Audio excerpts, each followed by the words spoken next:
What's up everyone, how are you all? Today we are back with another blazing Naruto story. What if Naruto discovered he had a twin brother raised by the Akatsuki? And they met as enemies. If you enjoy, then please like, share and do comments. And also check the description box to original creator of this beautiful creation. It was abrupt. The sun was sweltering hot, the asphalt seemed to be melting in the heat, and the dust had a scent of its own as I inhaled the world, waiting for the school bus with my brothers. It was 7 in the morning and I was still half asleep when the bus pulled over, screeching to a halt and kicking up the dry dust. The bus driver smiled at me. He was practically an old friend, and by old I mean might as well have walked out of an Egyptian mummy exhibit level old. And I smiled back at him, stopping at the stairs. It was nothing out of the ordinary, so he shut the door and the bus took off. There weren't any seats left, so I just stood where I was. I'd done it before and I was doing it again. I was inventorying as we sped past the melting landscape, teachers and students chattering and bemoaning their unfinished homework or the state of the government, or both, figuring out what time my mom would finish her day shift at the hospital and what I'd have to cook when I got home, what all I'd reviewed for my chemistry exam, what exactly a nargle might look like. You know, everyday stuff. We got to the school and everyone disembarked, me, as per usual, being the last one. And then he shut the door, and I hadn't moved away far enough. There were a lot of horrified exclamations and beeping, but the driver didn't know why. We were kids, we were rowdy. He had no reason to suspect that the bag's strap had been caught by the door, twisted in such a way that, not only could it not be unfastened, but that I couldn't take it off. It was abrupt, so abrupt. Because 1 minute I was holding onto the bus for dear life, and the next, I was flying. The walls were trying to squeeze me, pulsating and constricting, and I tried to push the walls back. You know the feeling you get underwater and you can't hear anything but a weird humming and the beat of your own heart? Yeah, that was a constant reality in this little dark space. It was the first thing I noticed, and for a long time it was the only thing worth noticing. There really wasn't anything else, at all. I didn't like enclosed spaces, so sometimes I used to squirm. One time I squirmed too much and I was suddenly upside down, and I think that was even worse. Something hard pushed me and prodded me and suddenly I was straight again. I stopped squirming after that. I kept on pushing the walls intermittently, futilely, because they kept squeezing me back tighter and tighter, so obviously, like any sane person with healthy self-preservation, I tried kicking. That's when I heard the humming. And the screaming. Also, the tap-tapping of the wall, like a leaky faucet or a drum. I heard indistinct voices a lot too. There was a lot of yelling and barking. I was used to that. I know I am, but I don't remember how. It was soothing in a way, because silence wasn't something I enjoyed unless it was voluntary, and this most definitely was not. I wanted to speak, I knew how, but the movements just wouldn't happen. Instead of panicking like I thought was the normal response, I simply didn't bother. By this point I'd realized that here, wherever here was, I wasn't allowed to do anything until there was more stimuli. It wasn't scary anymore. Sometimes the walls were poked, sometimes there was humming. More often than not, I felt utterly bloated, like I'd drunk way too much water in one go, but the warm feeling I got from it made up for the discomfort. I didn't know what it was, but it was okay, because I was safe here. I fell asleep a lot, and it was on one such interval that the little place I was in began squeezing me even worse, and the warm water around me suddenly began to overflow. I wanted to scream, because I felt like I was drowning, and something hard hit me, and it hurt and I wanted to cry, and I started squirming again, and I could hear screaming, but it wasn't like before, it was like death and dying, and I hated it, so much.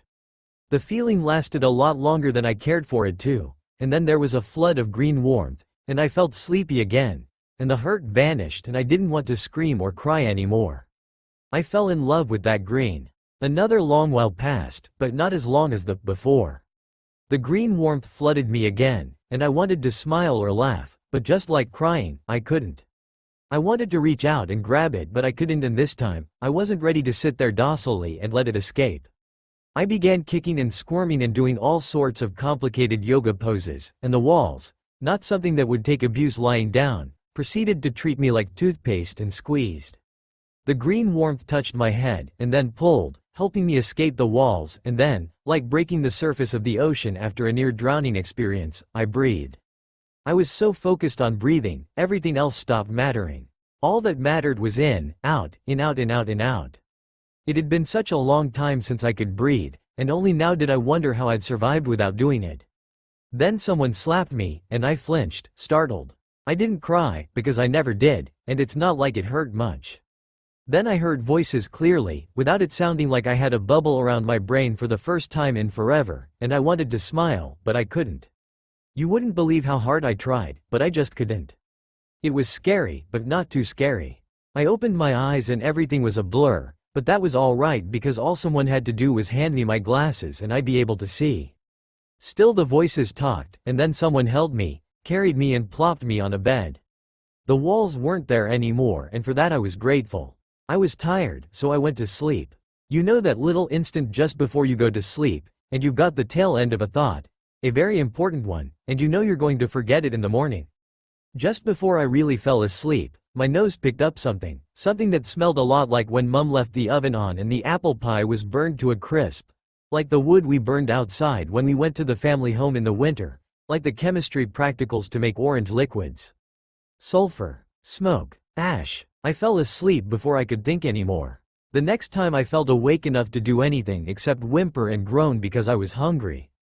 Or feel utterly humiliated when someone held me and burped me and I vomited all the milk they gave me onto their clothes. Or when I had to go to the bathroom but I couldn't move and I held it in for as long as possible but my bladder had decidedly other, less palatable plans and I had an accident. I began to actually wonder where on earth I was, why excessively tall people were bathing, clothing, feeding and burping me, what demented sort of situation I gotten myself into, and whether there were any murder charges pressed on the driver. I also wondered where on earth the walls were, why no one was handing me my glasses, why I was gurgling instead of asking questions, and why the smell of sulfur and ash still clung to me like a second skin. I had a lot of questions and not a lot of answers. There was also a lot of hunger, and not always someone to feed me something. On occasion, I was fed when I wasn't hungry, and very often, I was transported from one soft blanket to another, and the people, there were way too many to count, carrying me would usually snap something indistinct to the people around them. I was sleepy so often that I didn't have much time to get bored. Eventually, the smell of sulfur faded, although the ash still clung to the air and the people and me, and would stay with me until the day I died. There were a lot of trees, and many a time I heard birds, and I sort of wondered whether I'd been abducted by forest nymphs, or the Earl Cane. Senseless thoughts like these flitted across my brain for a very long time, but I can't tell you if it had always been like that, or if it only began after the walls evicted me.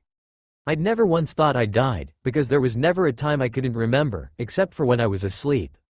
It might seem silly, because even though I knew I was far too small, far too dependent and far too helpless than I'd ever been before in my life, I didn't so much rationalize it so much as just not think about it.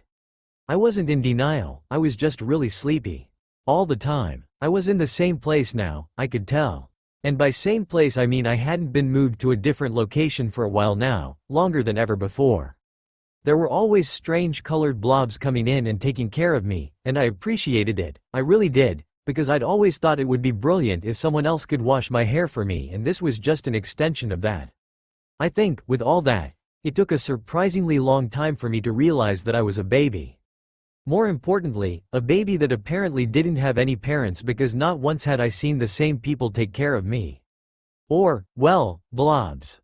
But if I squinted, I could sort of make out some of their features, and while quite a few of them had black hair and eyes and pale skin, none of them were the same. On occasion I saw the same faces and so I named them Pretty Face, Frowny and Absolutely Smashed. I saw them a grand total of 6 times in the last few months, by which time I could roll over and establish some sort of sleep cycle that didn't mean sleeping all hours of the day. The blurs started to become clearer without squinting till I could see perfectly, and that hasn't happened since I was 10 years old, so I freaked out. Like, proper screaming and yelling, no crying as usual, and generally acting like a normal baby.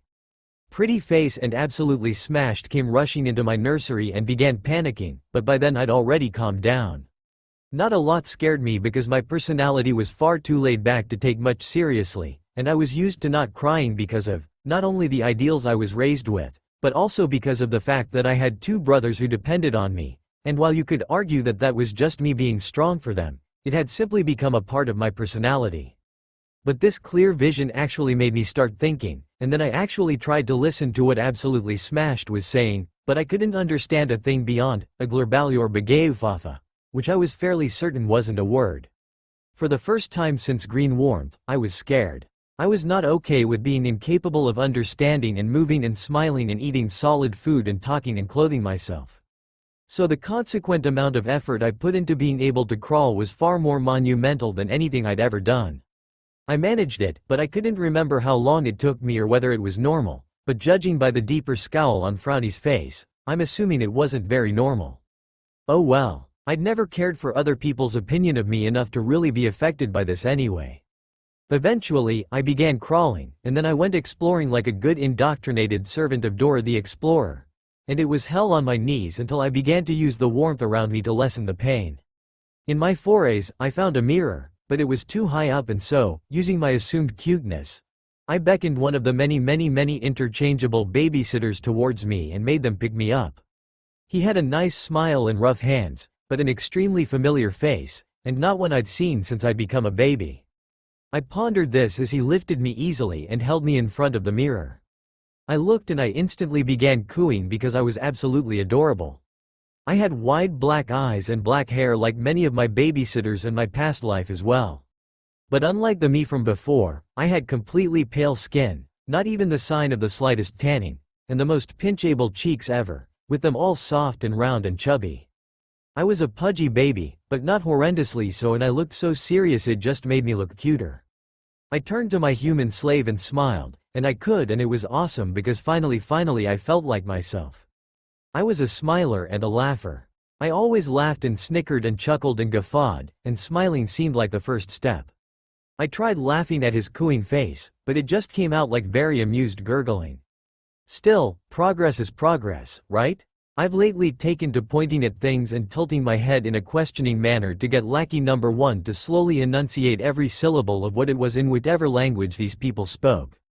On occasion, Pretty Face does the same, but Absolutely Smashed is usually too smashed to be able to help.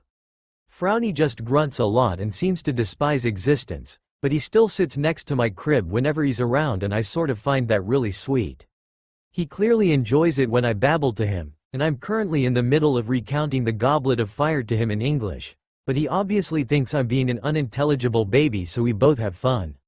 Pretty Face has been around a lot more often than before, and I really like her. Sure, she enjoys tickling me sadistically far too much, and she has a habit of feeding me the same mushed up food day in and day out. I like carrots, don't get me wrong, but that much carrot? Even Bugs Bunny can't handle that much.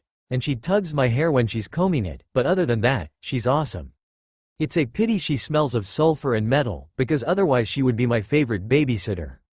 As it stands, Slave, the one who lifted me to the mirror, is my favorite because he keeps giving me solid sweets. He ostensibly isn't supposed to, but when I was a baby the first time around and when my brothers were babies, Mum used to feed us chocolate and cheese by the time our first few teeth showed up. Our teeth were perfectly fine and I like sweets, so I shall not complain. Plus, I have cravings like a pregnant Chi-Chi, and he sates them. Love doesn't even begin to describe my feelings. Also, as my brain often does, it wanders off topic and begins nitpicking details for later perusal while I blabbered onto him in adorable spastic panda impressions, as he laughed and cuddled me and tried to steal my chocolate. I've always wanted an older brother. Anyway, the sweets taste weird but not in a bad way, leading me to believe that I wasn't in any country I'd ever tasted the food of. That ruled out the majority of Africa, the Americas, the Middle East, South Asia and most of Western Europe. They were all mostly pale, so I could rule out nearly all of Africa and most of Australia. About 65 different countries left to rule out. Joy. When I wasn't trying to remember all the places on the map, I was trying to walk, and succeeding, thank God. And by the time I got to my first birthday, I could mostly understand what people were saying and decided to leave the house.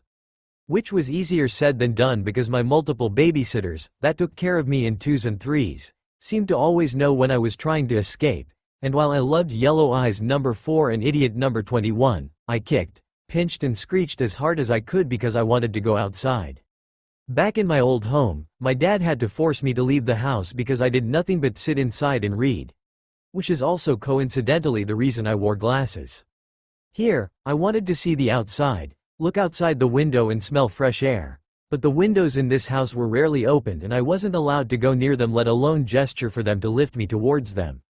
I crossed my arms and pouted for nearly 2 hours before the babysitting guard changed and Slave showed up, bringing with him round doughy balls filled with sweet paste. The girl with him, now dubbed Purple Tattoos, started cooing at me and then said one word that made me want to hit my head on the wall repeatedly for being so stupid. Kawaii. Japan? I was in Japan? Awesome. I'd always wanted to go to Japan and now, I was in Japan. I started giggling madly and clapping like a retarded seal, but I'm sure it was adorable. Slave laughed with me and said something to the effect of, well, isn't someone excited to see me? But he said or-sama, and I know that that's a really arrogant way of referring to oneself. Oh my god, life is going to be so much easier now that I have context to work with. I'd basically been obsessed with manga and anime since I was 13 and, if you count Yu-Gi-Oh, then ever since I was 4. Slave picked me up and sat me down on his lap, tickling my sides and making me squeal in high-pitched giggles, laughing at my happiness. Give me a few minutes, this is becoming home. Nearly 3 months after I realized that I was in Japan, I could understand everything people said around me. I'd reached the bit where Harry, Ron and Hermione escaped Gringotts on the back of a dragon in the story I was telling Frowny, and Pretty Face was pregnant. Are you excited, Akito-chan? You're going to be a big sister. She said with a beatific, if nervous, smile. What? Wait, what? Pretty Face is my mother? Since when? I looked up at her in utter stupefaction and Frowny closed my mouth. It is impolite to stare at Akito-chan. Sorry, I responded reflexively. Don't apologize, he admonished. Sorry, I said. Mind doing a valiant impression of a broken tape recorder. Wow. Just wow. So, my new mother was apparently excessively negligent, hadn't once bothered to call herself Okawa-san in my presence and is apparently going to have my little sibling. All before I knew who my father was. I hope it isn't absolutely smashed. He's, you know, absolutely smashed. Not a very good male role model. And I'm still confused. If she's my mother, why isn't she around more often? She can't be working such long hours that I don't see her for months on end. Although I suppose it must be a pretty high-paying job considering the number of babysitters she must have hired over the last year and a half. Either way, she doesn't seem the neglecting type, so it must be pretty important, whatever she does. Your father and I wanted you to be the first to know, because you're going to have to take care of him, okay? She said, running an awkward hand through my shoulder-length hair. I'm actually really excited about this. I love my brothers and Kami-sama, do I miss them? You wouldn't believe the number of nights I've spent just staring at the ceiling and wondering how they're doing and what mom's cooking and what dad's yelling at my brothers for and whether they're okay without me. I could cry, and sometimes I did, but it isn't in me to be a depressed little muppet for too long, so I tend to ignore it and just never forget them. And now, I get to have more? I will. I squealed with the brightest grin on my face. That's my girl, Frowny said in his rumbly voice. Pretty Face smiled at me happily. Frowny smirked proudly and suddenly, I wondered how I didn't notice they were married. Pretty Face, okay, Okawa-san. Got maternity leave I suppose, which is good considering she looks like she swallowed a beach ball. She took me grocery shopping with her, and I finally saw the outside. It's like stepping into a picture postcard happy place, complete with wires hanging from poles, maze-like zigzaggy streets and houses, bustling marketplaces, freshly painted this morning and chipped a century ago fences and walls, a million little pockets of trees and bushes, and an eclectic, harried, constantly moving group of people with interweaving agendas and mingling lives. Okawa-san seems to be pretty popular here, in this overwhelming community of home, because several people stop and greet her on the street. She asked me to introduce myself to one of them and I did so with as much enthusiasm as I put into everything, except getting things done on time. Good morning Oba-san, I'm Akito. I beamed, bowing and nearly toppling over. Coordination isn't something toddlers seem to have, and if the words were garbled, no one needed to know. That's my excuse and I'm sticking to it. My, what a happy child, she exclaimed, almost shocked into a stupor. Is being happy not normal? Okawa-san smiled mysteriously and talked a bit about vegetables before calling out a goodbye and moving along, weaving through the crowd like a veteran. I clumsily kept pace, bumping into nearly everyone like a newborn foal. I'd like to point out that I have absolutely no idea what my last name is. Neither frowny nor pretty face seem to think I need to be privy to such pertinent information. I guess I'll find out eventually, probably when they tell my little sibling, whenever he decides to show up. We get to the marketplace and I'm hit with a mind-shattering pang of homesickness because, Kami-sama, the last time I'd seen the marketplace was over 3 years ago. But I blinked and there was no sand, no desert sun blinding everyone, no little brother's hands held forcefully in my sweaty ones. Instead there was green and so many people and children chasing each other around and people jumping on the roofs. Like ninja, I tugged on Okawa-san's kimono and pointed at the roof jumpers. How? I asked curiously, bumping into someone I'm sure was called Kumi Shikari and apologizing with wide-eyed sheepishness. Ah, she said, turning away from the fishes on Hibiki-san's stall to look at what I was talking about. They're roof hopping. They use chakra to push off the surface and then use that momentum to reach the next surface, cling to it using chakra and then repeat the process. Oh, I said dumbly. She tutted at one of the fishes and picked up a parcel, paid for it, and moved on to the next stall. Don't get lost, Akito-chan. Okay. I traipsed after her and wondered at her inability to comprehend that little children aren't supposed to know what momentum, or process, means, let alone chakra. And the only reason I know any of that is purely guesswork and language patterns. But, well, she looks really young, which is another reason why I never even considered she could be my mother, so maybe she sees children as tiny adults? A lot of people I knew used to do that, think that children understood as soon as you told them stuff, or that if you asked politely they'd listen because of course, every child understands what consequences and illogical means.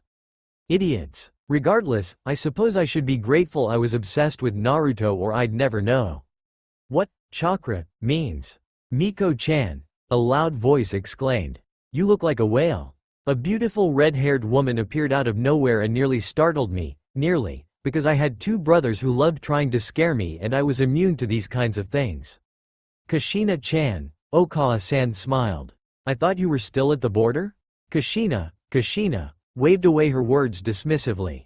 Nah, my platoon just got back. We won't be going out for a while. I see. She, Uzumaki Kushina, 3rd Jinchuriki of the Kyuubi, my favorite female character and half of my OTP, the Naruto's mother and all-around kick-ass shinobi, finally spotted me and I tried to look a lot less shocked and awed of her because, damn, the anime did not do her justice. The way her hair caressed the wind and gently rolled down like a waterfall to her waist, the grin on her face that lit up her blindingly violet eyes, and the way she held herself, so calm and bubbly and graceful and right, the warmth surrounding her exuding calm and the laughter in the crinkles around her mouth. Yep, I can totally see how Minato fell in love with her. I am such a fangirl. And who's this then? She asked, tilting her head curiously. Kushina-chan, I'd like you to meet my daughter. Akito-chan, allow me to introduce you to your godmother, Uzumaki Kushina. Yo, Kushina-ba-chan practically hollered in my face. She's so small, Miko-chan. And she looks so cute too. She doesn't take after Fugu face at all. Please refrain from insulting my husband in public, Kushina-chan, Okawa-san said with twinkling eyes. She pouted and I was in actual proper shock. No, really, horrified shock. I'd not only learned that Kushina was my godmother, but that my mother was her best friend Makoto, and that means that I'm an Uchiha. I was going to have a baby brother. An Uchiha baby brother. Uchiha Makoto's son. Oi, are you broken? Kushina-ba-chan poked my cheek as I stood there, frozen in happy stupefaction. So of course, I said the first thing that came to mind. I'm in love, I said breathily. And then I smiled, because when in doubt, pretend the problem doesn't exist. This was so cool. I am so internally fangirling right now. She's there, and they're both there and I can't even. Quick, distract yourself. Okawa-san, to bunny wars have begun, I intoned solemnly. That's nice, Akito-chan. They looked at me weirdly.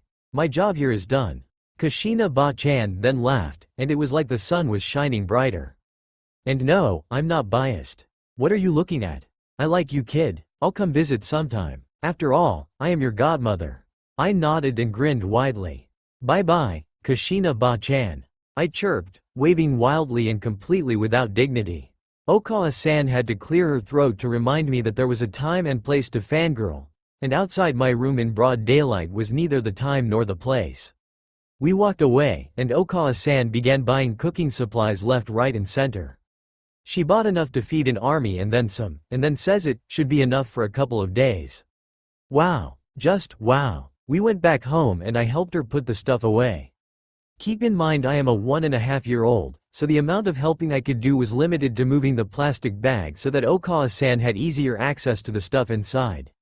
She put all the stuff away and began peeling the carrots with a knife. She left the rest of the knives on the left side of the cutting board, where I was coincidentally seated. Child safety, you're clearly not wanted here. It's a good thing I'm mentally 19 years old or this would have been dangerous. Okawa-san began humming a tune and I began humming it with her. I remember it from the time in the walls, which I'm presuming was the womb. Now that I think about it, a lot of this makes sense. We finished humming the song and she smiled at me before moving on to the potatoes. I'm assuming we're having beef stew tonight because she's left the meat in a sieve in the sink. This seems like a good a time as any to play 20 questions. Okawa-san, where's I born? On the battlefield. Another potato added to the peeled pile. And then you bring here? No, the platoon that retreated brought you here. She picked up a knife and began chopping the spuds into even blocks. Oh, you fighting? Yes. She took the meat out of the strainer. Was I any baby bring back? No, a few others as well.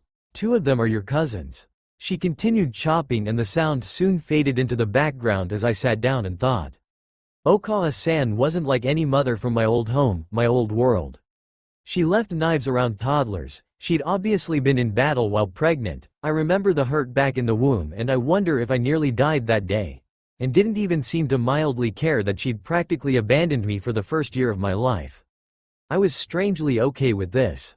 I didn't want a replacement mother and Uchiha Makoto was quite possibly the best person to call Okawa-san. She didn't feel like my mother, but she definitely felt like family. I liked that. Fugaku was like the really nice uncle that got you the most meaningful presents on your birthday because he knew you best, and alright. I suppose I should call him Oto-san. I loved them both, and purple tattoos and slave and lackeys #1 to 15 and idiots #1 to 21 and yellow eyes and brown eyes. They held me and bathed me, clothed me and changed me, endured my burping and pooping and babbling and whining, and for that I loved them. But now to think about exactly when in the timeline I was. There's no Itachi unless I took his place, which would be absolutely awful by the way, and considering Kushina Ba-chan said that she'd been on the front lines, that would mean the Third Shinobi War was in full swing, doubly so, because unless pregnant women were encouraged to fight, counterintuitive if they needed children to keep the numbers high, then that means that, not only was it necessary for them to have every able-bodied shinobi fighting, meaning they desperately needed the numbers, but if one or more of them fell pregnant, they were to continue fighting because less fighters on the front lines meant setbacks. If that makes any sense. At least, that's what I'm assuming, but I don't generally tend to assume wrong. So somewhere way before an end of the war is in sight, but not too far because Itachi is about to be born, and didn't the war end by the time he was 3 or 4? Unless, that was when it began in earnest. Why did Kishimoto have to be so vague? I was brought out of my musings, ranting, by the sound of water being poured into a pot. I watched as she marinated the beef and left it to the side and then marinated the vegetables too. It was like art, how even though by all rights she should have been a bit lopsided due to the weight of my baby brother, she was as graceful as a ballet dancer. No wasted movements, perfectly precise and effortlessly flawless. It was like watching a cooking show on TV. I miss TV. And the internet. Especially the internet. I miss my novels and my laptop and my friends and my school. No matter how bad the toilets were or how bad the standard of teaching was, and my family and my room. Okawa-san put everything in the pot, separating all the different vegetables expertly and then, covering it with a lid, lifted me off the counter and took me outside into the yard where we usually hung our laundry. Or at least, the babysitters did. Akito-chan, she began, leaving me very little time to savor the pleasantly crisp air. I'm going to teach you how to be a shinobi. It's a very important duty for both our village and our clan. Do you accept? Wait, hold on, what? I only just got used to the idea of being in a world where jumping 9 feet in the air is normal and wall climbing is for newbies. You can't expect me to make a decision this big so easily. And I'm 1.5. Honestly, I'll just tell her that I'll think about it, keep my options open. Okay, traitorous mouth. And now that I've made my decision, let's focus on all the reasons why yes was a better answer than no. I'm a girl. I'm the eldest. There's going to be a massacre.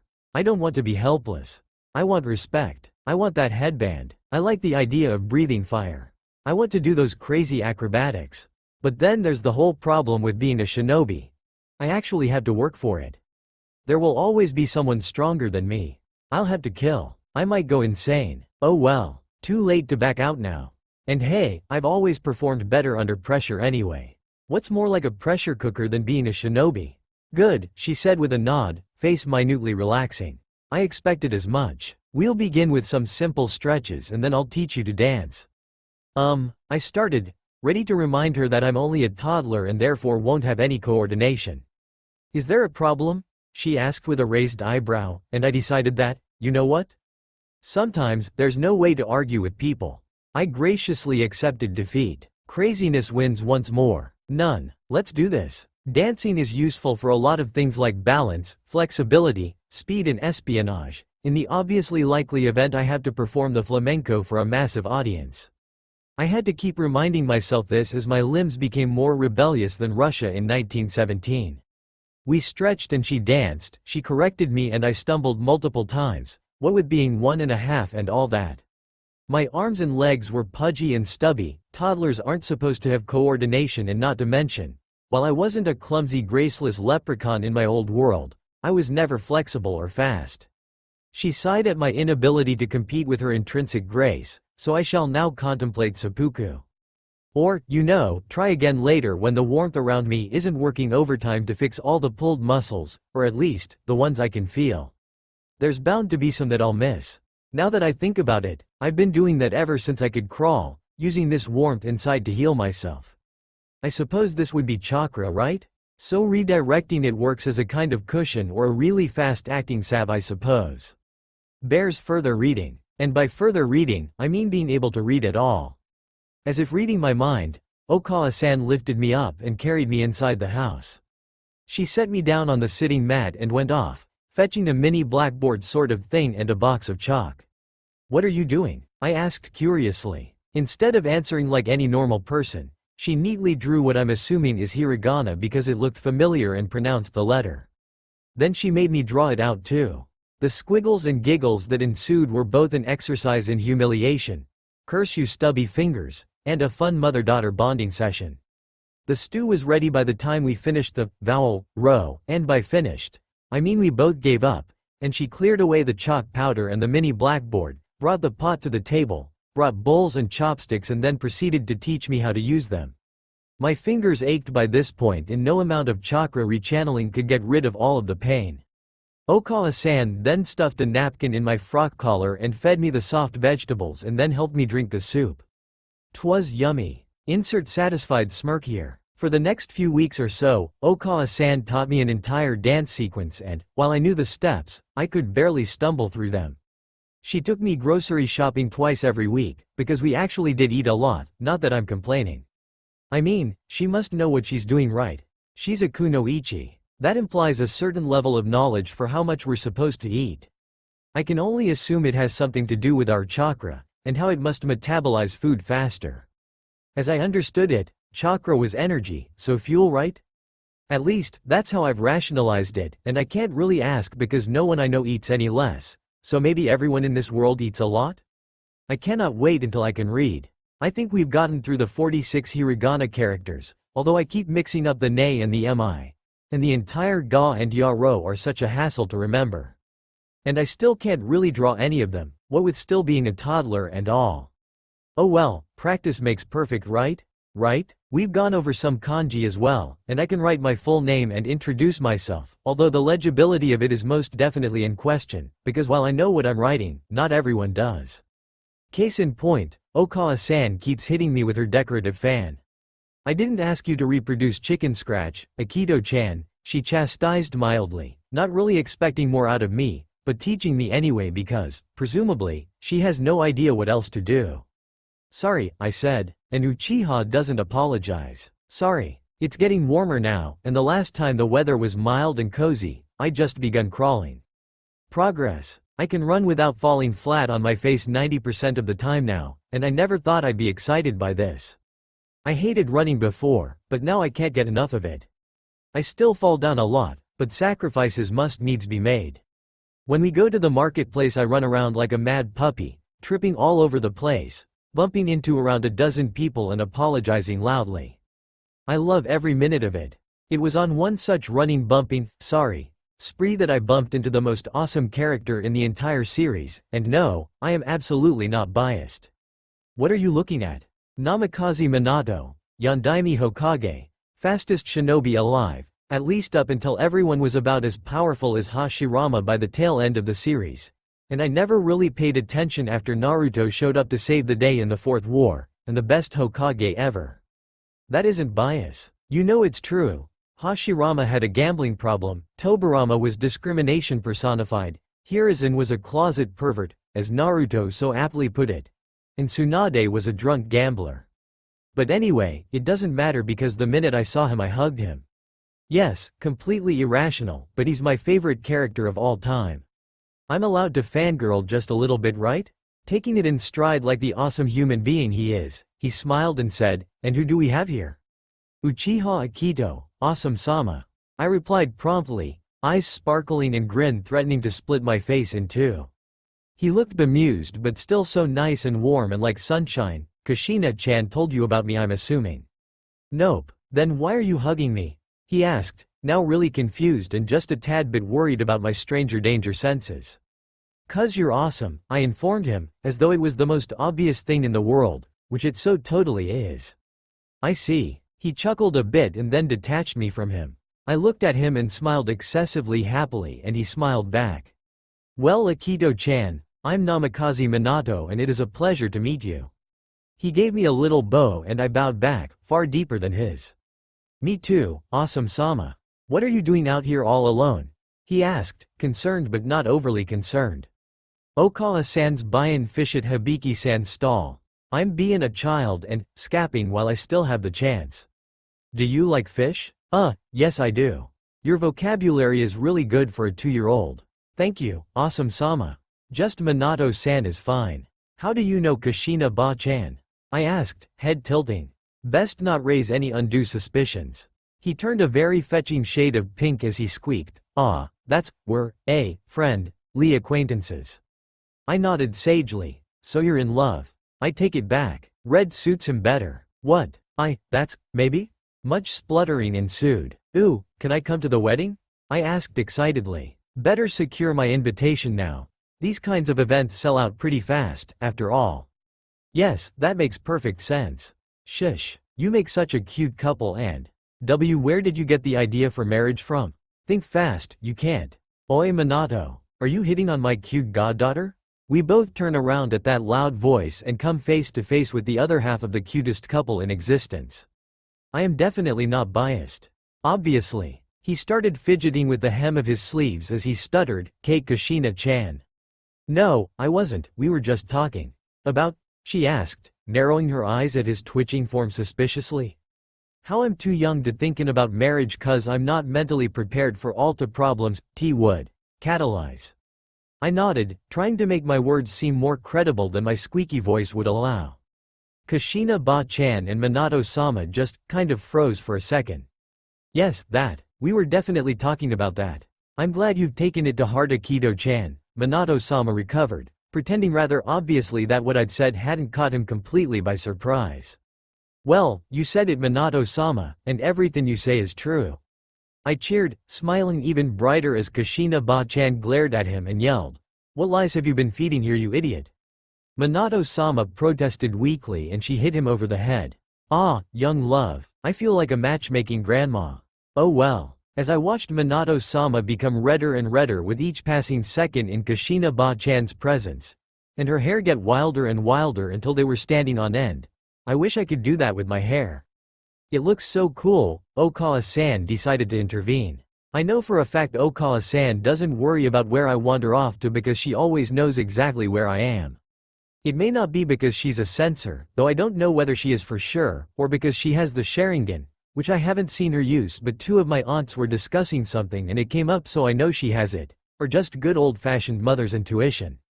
Or, of course, the fact that all the vendors might as well have eyes at the back of their heads.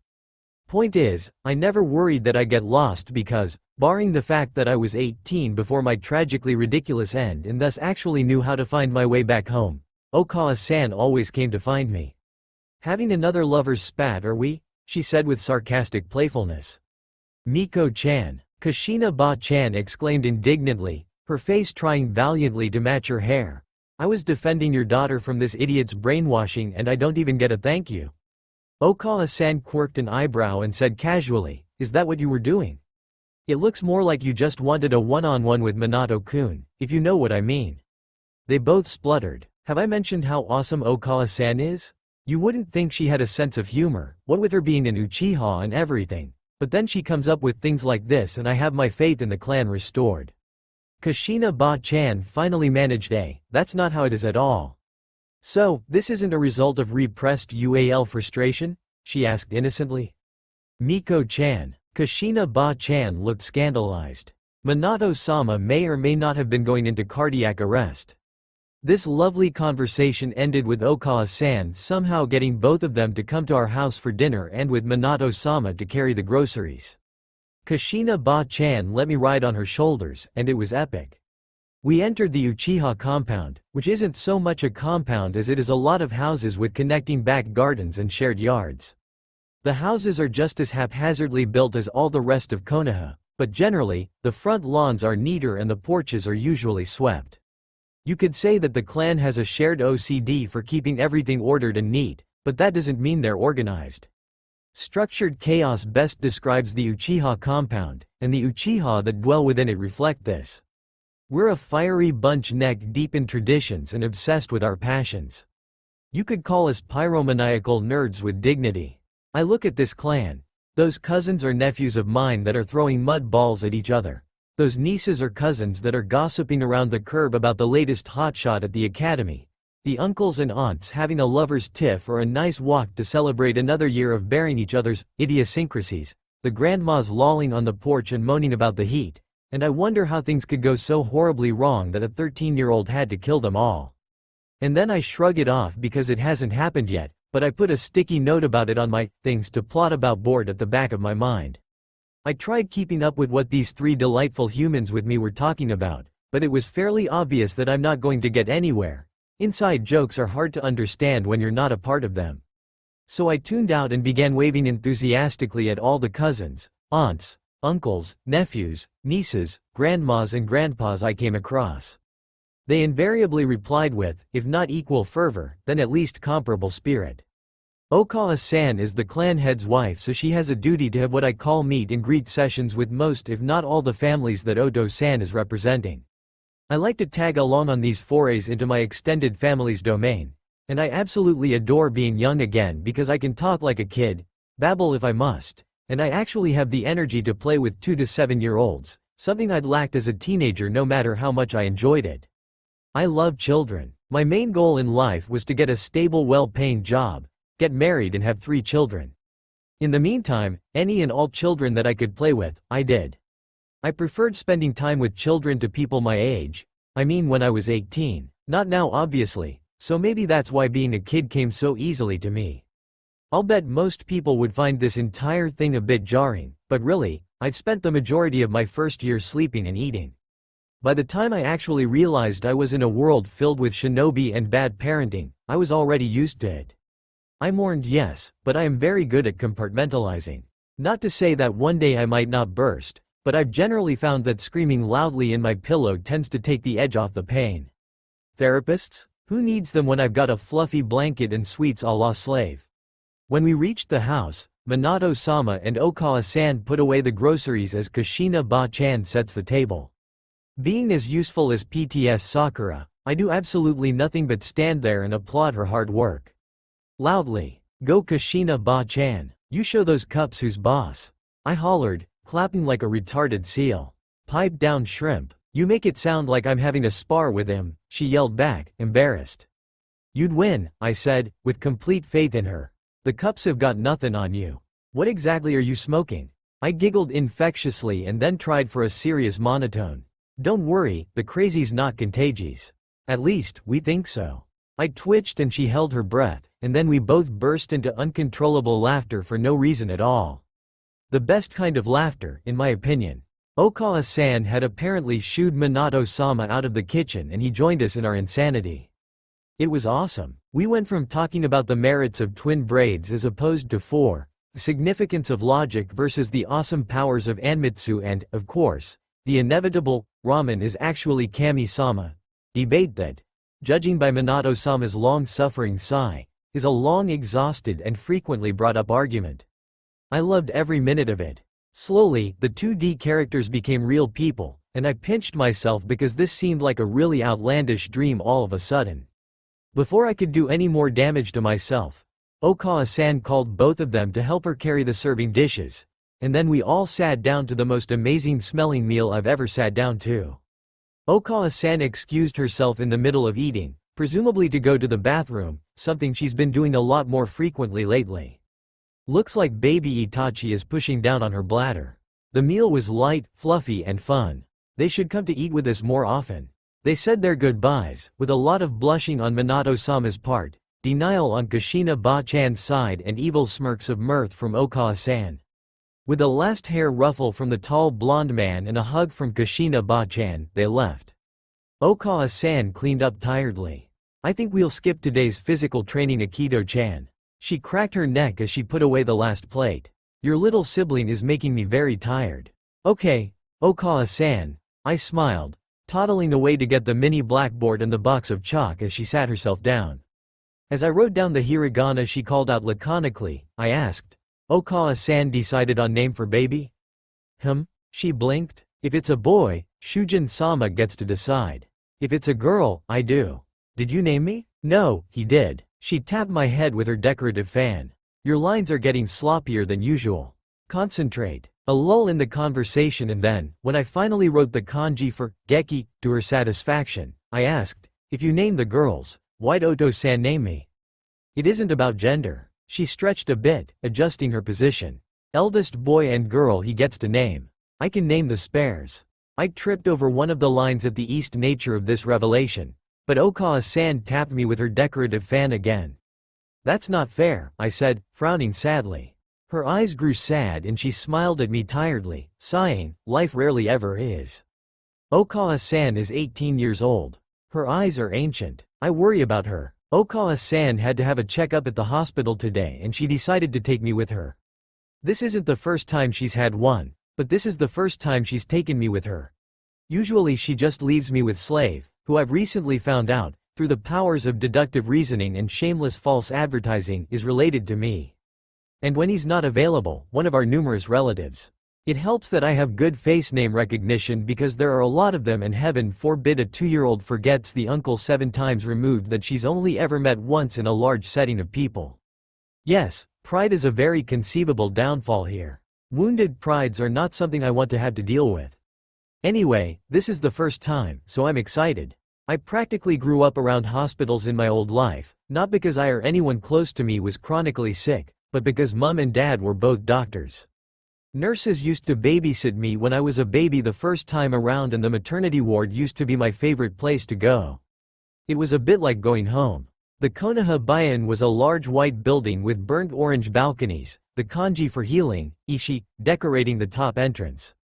The roof was a cerulean blue, as was the road leading to it.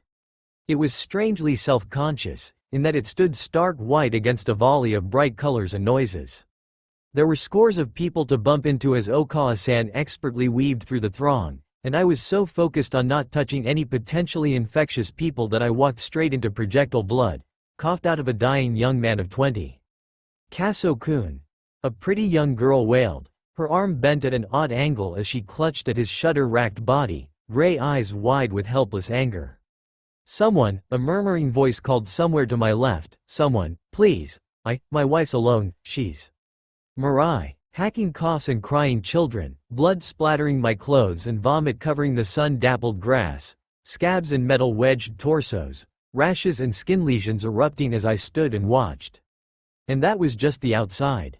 As we went into the front lobby, it became pretty clear that they were severely understaffed. Several patients haven't been checked in, many of them are being treated at the front entrance. Do they not have to worry about hygiene, sanitation and the risk of passing on infections? I doubt Chakra is that much of a hack. But then, no one in the series had an infectious disease that I can recall. But then, a very limited sample of people was on display in the manga and I doubt it would have been dealt with on screen anyway. The look of utter sleep deprivation on several nurses and doctors alike. Though I suppose they're called medics here, aren't they? And the basic unorganized chaos seemed to be wonderful indications that there was, in fact, a war going on and many of the medics are probably out there, and many of the sick and dying are also over here. The rest of Konoha, barring the assumed lack of high-level shinobi, in my 2 years, the war has been going on so I can't really tell whether it's always like this or not. I mean, how much do the shinobi and civilians interact anyway? I know that D ranks are supposed to have the added bonus of making the civilians feel comfortable with the little kid soldiers they help fund the training for, but beyond that, shopping for groceries seems to be the only other way, seems to be pretty normal, in a state of calm and assured safety. Sure, there seems to be some sort of hidden tension, but I rarely ever feel overwhelmed by it. Maybe there is something to be said about blissful ignorance. So is that why Okawa-san brought me here? To see the 12-year-old with half his face burned off and the kunoichi in her mid-20s coughing up purple clots of congealed blood? The horrific forced and unprofessional amputations, the severed arteries just merrily spraying blood like a fountain while the medic tries to staunch it unsuccessfully. The moaning and sobbing from the younger and less trained in the art of stoic apathy, the stretchers being rushed in and out of the front reception as beds are presumably freed as quickly as they're filled? If she brought me here to see the brutality, then I don't know whether she wanted me to see what the messy results of being a shinobi entailed, or if this was another brilliant example of bad parenting. I think I'm going to go with the latter. She didn't even glance at the wounded, simply pushing through the throng to the left corridor. I quickly ran to catch up with her. I guess it makes a difference that I worked at a hospice before my tragically ridiculous end, and that the hospital was like a second home. I barely flinch at the sight of gruesome wounds and butchered body parts. I wonder how my new parents will take this apathy.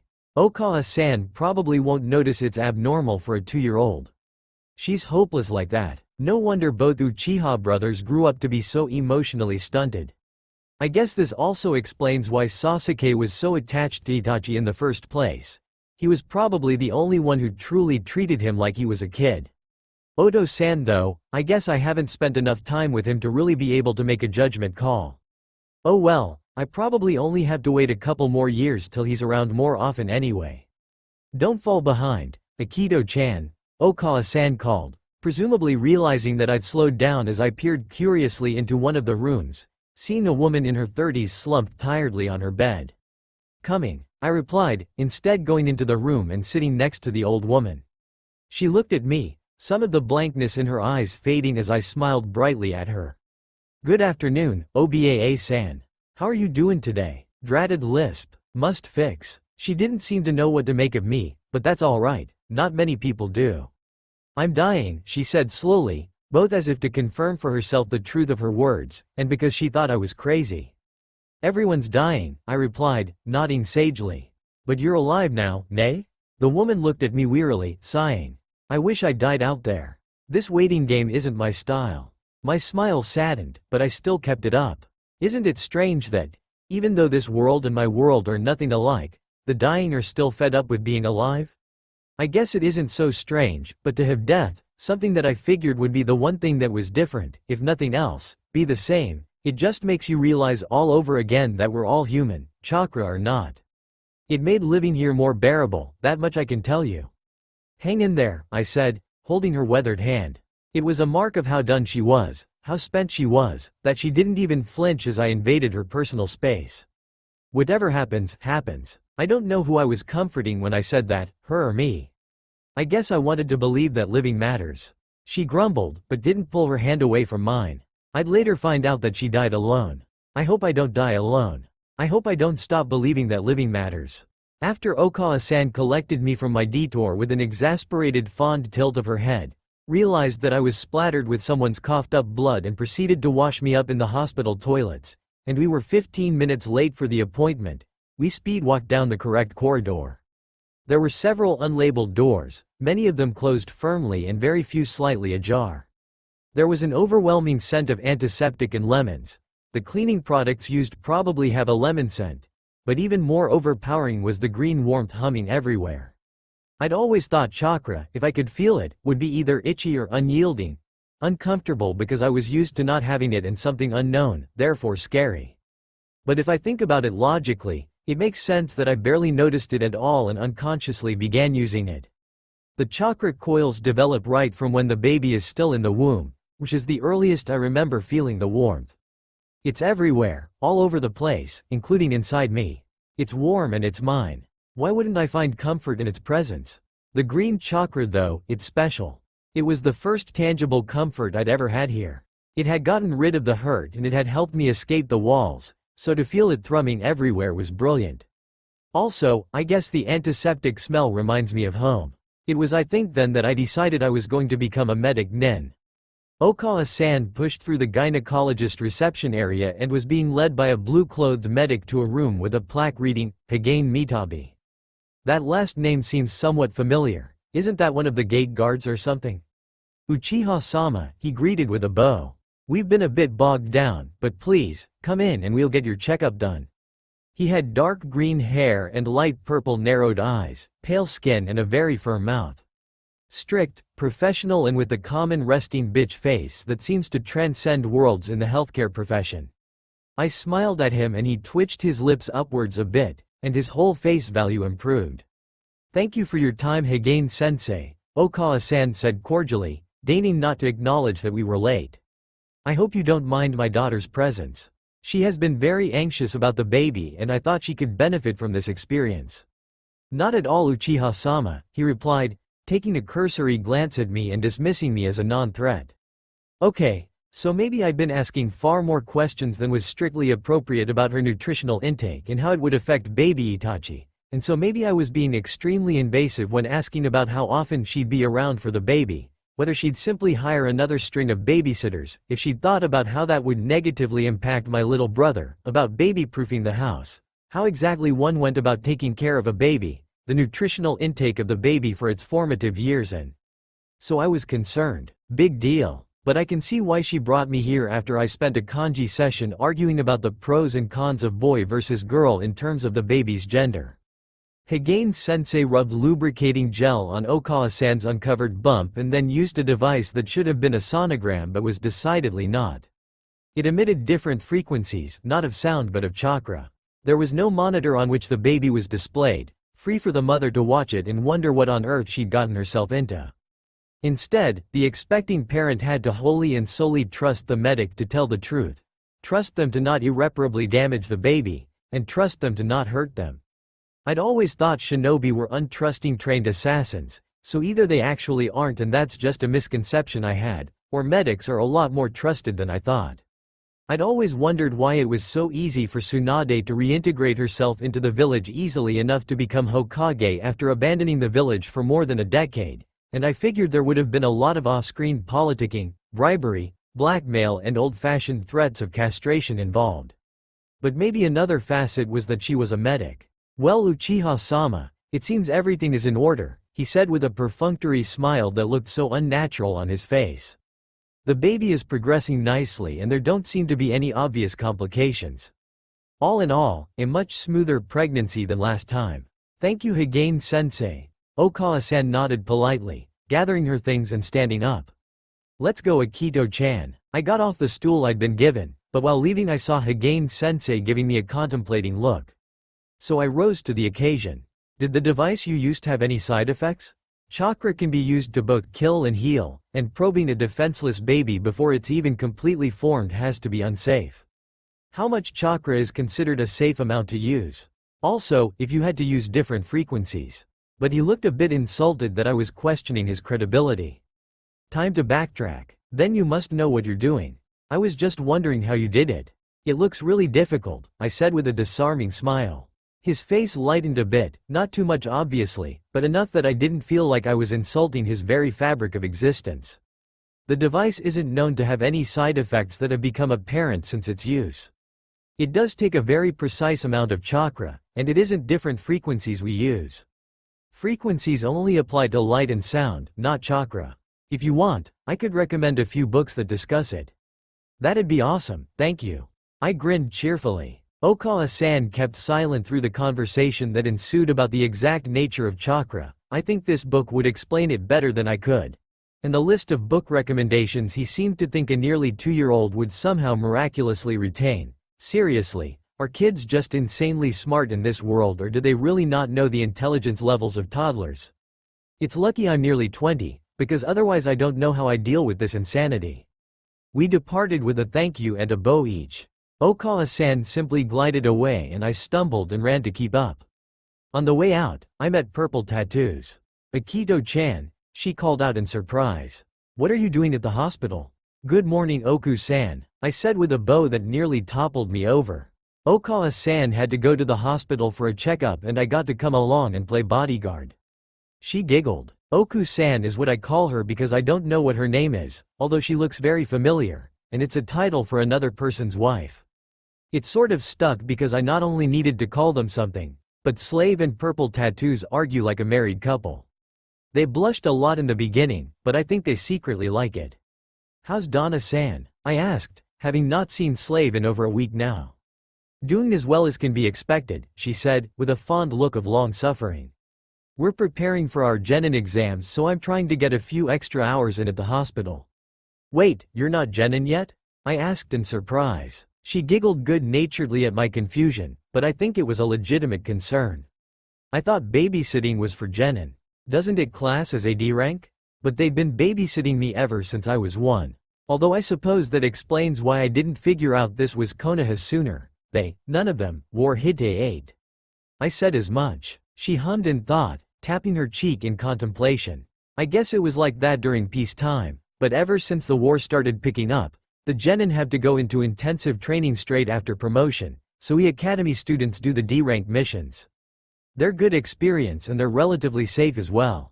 That makes a lot of sense. Never would have thought of it myself, but still, logical. Awesome, I said with a thumbs up, grinning. I hope you lots of fun cutting up nearly dead people and rearranging their insides. I'd forgotten you had a demented sense of humor, she sweat dropped. I learned from the best. She smiled, bid me a good day, I hugged her and I went my merry way. Okawa-san, of course, hadn't bothered to slow down for me. I would have abandonment issues if I wasn't so well adjusted. When we got home, a masked man, Anbu, and now that I think about it, what is the full form, was waiting outside. Okawa-san stood to attention, gestured for me to go inside, and began fiddling her fingers in intricate patterns. I walked into the house and, not 2 minutes later, Okawa-san swept in. She didn't even glance at me, just waltzed upstairs and began banging around. The masked man, when I checked, had vanished. She eventually came downstairs, in full battle gear, 6 months pregnant and heavily showing, lugging a backpack with graceful haste.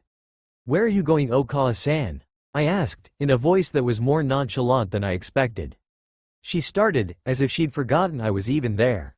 Terrible parenting. They need a genjutsu expert out there, she explained without really giving me any context. I've been called out. I scrunched my eyebrows in worry but tried not to let it show in my voice. Don't take unnecessary risks. I want my baby brother fully intact. Her lips twitched in amusement. Will do, she said, with a playful bow. By your leave, Akito-chama? I waved her off regally, and held a standoffish expression long enough that she smiled. Then I hugged her tightly. Good luck, I said with a cheerful grin, wondering why it was so easy not to worry. I guess there might be something wrong with my empathy settings. She chuckled, detached me, and swept a hand through my hair before leaving. I watched her back steadily until she disappeared into the crowd. I didn't ask how long she'd be gone for. I don't think I could have taken it. The concept of war never really touched me. Injuries, fatal or otherwise, never really registered as actual danger that could reach me. Even when Slave and Purple Tattoos babysat me for the last time before they graduated, it didn't really register that they were going to go out there and fight, kill and bleed. On a more uplifting note, when the babysitting guard shifted and I waved goodbye to Uchiha Jiro and Utatane Haruki, Slave and Purple Tattoos came in walking closer together than was strictly necessary. Ho ho, I cackled dramatically. Oku-san and Donna-san have finally succumbed to the love in the air? I'm a wahaha ed. The Loveinator 3000 is working perfectly. Instead of stuttering, blushing and vehemently denying any such aspersions on their innocence, they blushed, smiled, and Slave nodded happily. I squealed really loudly because they were so adorable. Really? Since when? Tell me everything. Ah well, Slave self-consciously scratched the back of his neck. We both started talking, and well, we thought that we should, you know, give it a try and… Purple Tattoos gently swatted the back of Slave's head and turned to me. Actually Akito-chan, she said with an embarrassed smile. It was all because of you. You embarrassed us enough with your nicknames that Obito-kun found it a lot less embarrassing to ask me out than to deal with telling everyone that there wasn't any relationship like that between us. Yeah, he nodded rapidly. Well, I also really like Rin-chan, and it wasn't until she said she didn't mind being Oku-san if I was her Donna-san that I got the guts to ask her to be my girl friend. He blushed and she smiled at him with a lot of affection. It was cute, and I would have been making a really teasing comment, except my mind was currently trying to get over the shock of, oh Kami-sama, this is Uchiha Obitobi. Crazy Minakushi murdering Eyes in the Moon and Genjutsu Ing cages and murdering Gaara and that's Nohara Rin. The reason he goes utterly bonkers in the first place. Akito-chan, are you okay? Do you think we broke her? But he's still the closest thing I have to a big brother I've always wanted but never had, and she's like the sister I never asked for. I snapped out of it. Wait, were Obito and Rin together before Canopy Bridge? I don't think so. Wasn't one of his main regrets not confessing his love to her? And I distinctly remember Rin being a very mild Kakashi fangirl. But if they aren't genin yet, they must not have met Kakashi yet. And so no complications. They got over the love triangle before it was even formed. Wow. Just wow. Congratulations. I grinned, shoving the questions back for later perusal. This is so super special awesome. And then, a bit more seriously. Never let anyone get in between you two. And don't ever argue and then not apologize. Okay? Because of my solemnness, they replied seriously as well. Don't worry Akito-chan, Rin-chan said. We will, Obito-kun said with a thumbs up and a cheesy grin. I nodded. Then I hugged them both, because Obito wasn't Toby and Rin wasn't Flambe a la Chidori. They were in love, there weren't any regrets, and maybe that would make everything a lot simpler. Or everything excessively more complicated. I hope I haven't destroyed the entire space continuum already. I was just getting used to the insanely bad parenting and the quite disconcerting number of extended relatives. I mean, I've learned nearly the entire family tree, how convoluted ly we're all somewhat related, and all before I can read properly. I deserve a Nobel Prize for dealing with prissy nerds with attitude adjustment issues on a regular basis, and a spontaneously combusting Milky Way is not the way to thank me. Suddenly, war felt real. Because one of them might die. One of them has died, and I know her now. She's my, as Naruto put it, precious person, and she died. Oh God. I hugged her again and, confused, she hugged me back. Love you too, I mumbled into her shirt. She hugged me tighter. Obito, slave. Donna-san ruffled my hair and told me a really lame joke to cheer me up. I giggled just for him. I have seen neither hide nor hair of my godmother or Minato-sama or Okawa-san or Obito-kun or Rin-chan in the last 2 months. But I have seen Absolutely Smashed, who has once again become my semi-regular babysitter. Absolutely Smashed is actually Uchiha Tayaki, and he's Oto-san's first cousin, but they're both really close apparently, so really they're like brothers. In essence, he's my closest uncle. He owns a bakery and is in charge of my food intake when Okawa-san isn't home. Meaning, you know, pretty much all the time. He isn't an angry drunk or a giggly drunk, and quite frankly it might just be his personality, but he's obscenely happy for an Uchiha. Making him my favorite uncle. I'm also pretty sure he's my godfather, but I haven't been made privy to such clearly unimportant information. Seriously, why would I need to know about these sorts of ostensibly unnecessary things? Oji-san, why does no one remark on my extremely complex vocabulary? You're an Uchiha. Oh, Oji-san, who are we fighting the war against? No idea Aki-chan. I'm a baker. So long as they don't interfere with my shop, I'm not going to force myself to care. Oh, Oji-san, are you married? No. Now scram. My head hurts and you're being loud. Okay, brat. Oji-san, why did you decide not to be a shinobi?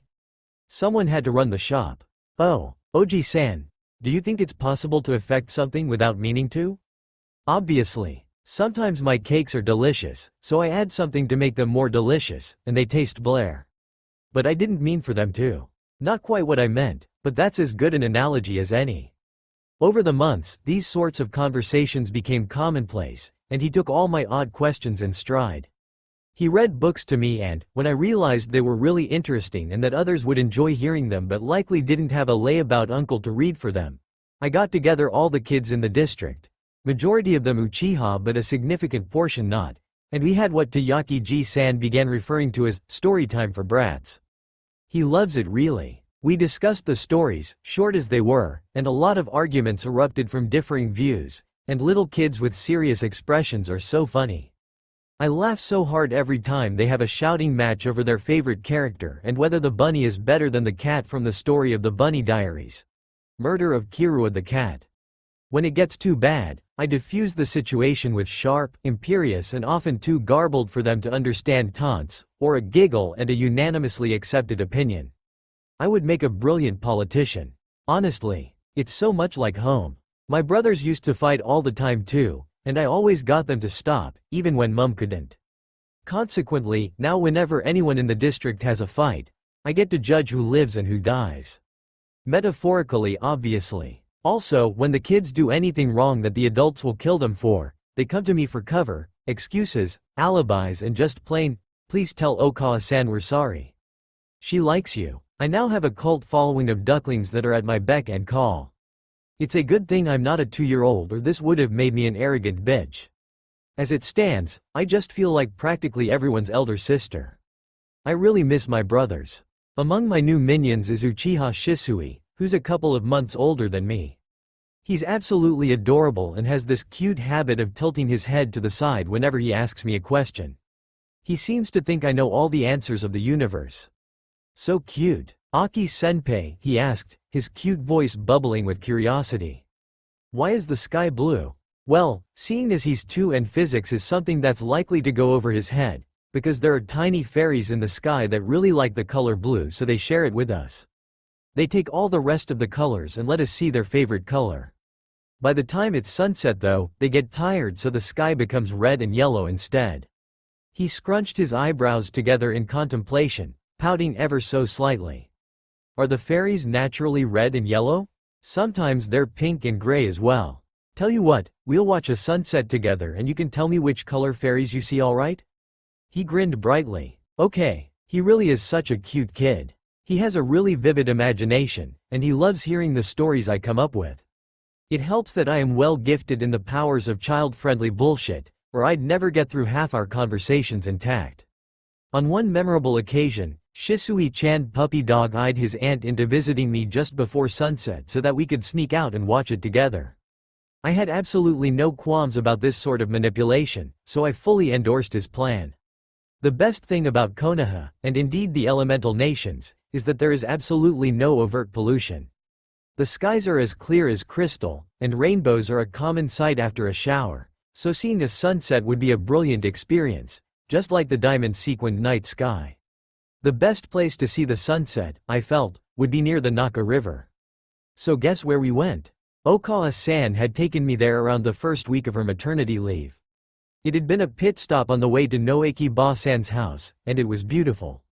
I knew the way there, and Shisui-chan would believe absolutely anything I said. I told him I was actually a penguin from Madagascar. He just asked me what penguins looked like and whether it was fun there. So cute. So when I took his hand after a brilliant display of devious toddler intellect, he began wailing about how he'd hurt his foot and I'd snuck into the kitchen and swept the pots and pans out of the cupboards and started banging them together, then bid a hasty retreat. When his aunt and my babysitter came to see what was going on, I was already out the door with Shisui-chan not too far behind. He didn't protest. We ran, hopped and occasionally skipped all the way to the Naka River, laughing like we were high on magic mushrooms all the way. Or whatever drug little babies seem to constantly be smoking when no one's watching. Out of breath and huffing out puffs of air, we cleared the small hill with our toddler's stubby legs and looked below at the most beautiful sight I'd seen since coming to this world. Shisui-chan's breath caught in his throat and I inhaled a deep breath of air in awe. The sun was like a thumb crescent, a little burning ember you find at the bottom of a fire pit after you've stoked the flames. The rays of different colors pierced the water's glittering surface, and the Naka River looked like a swath of heaven.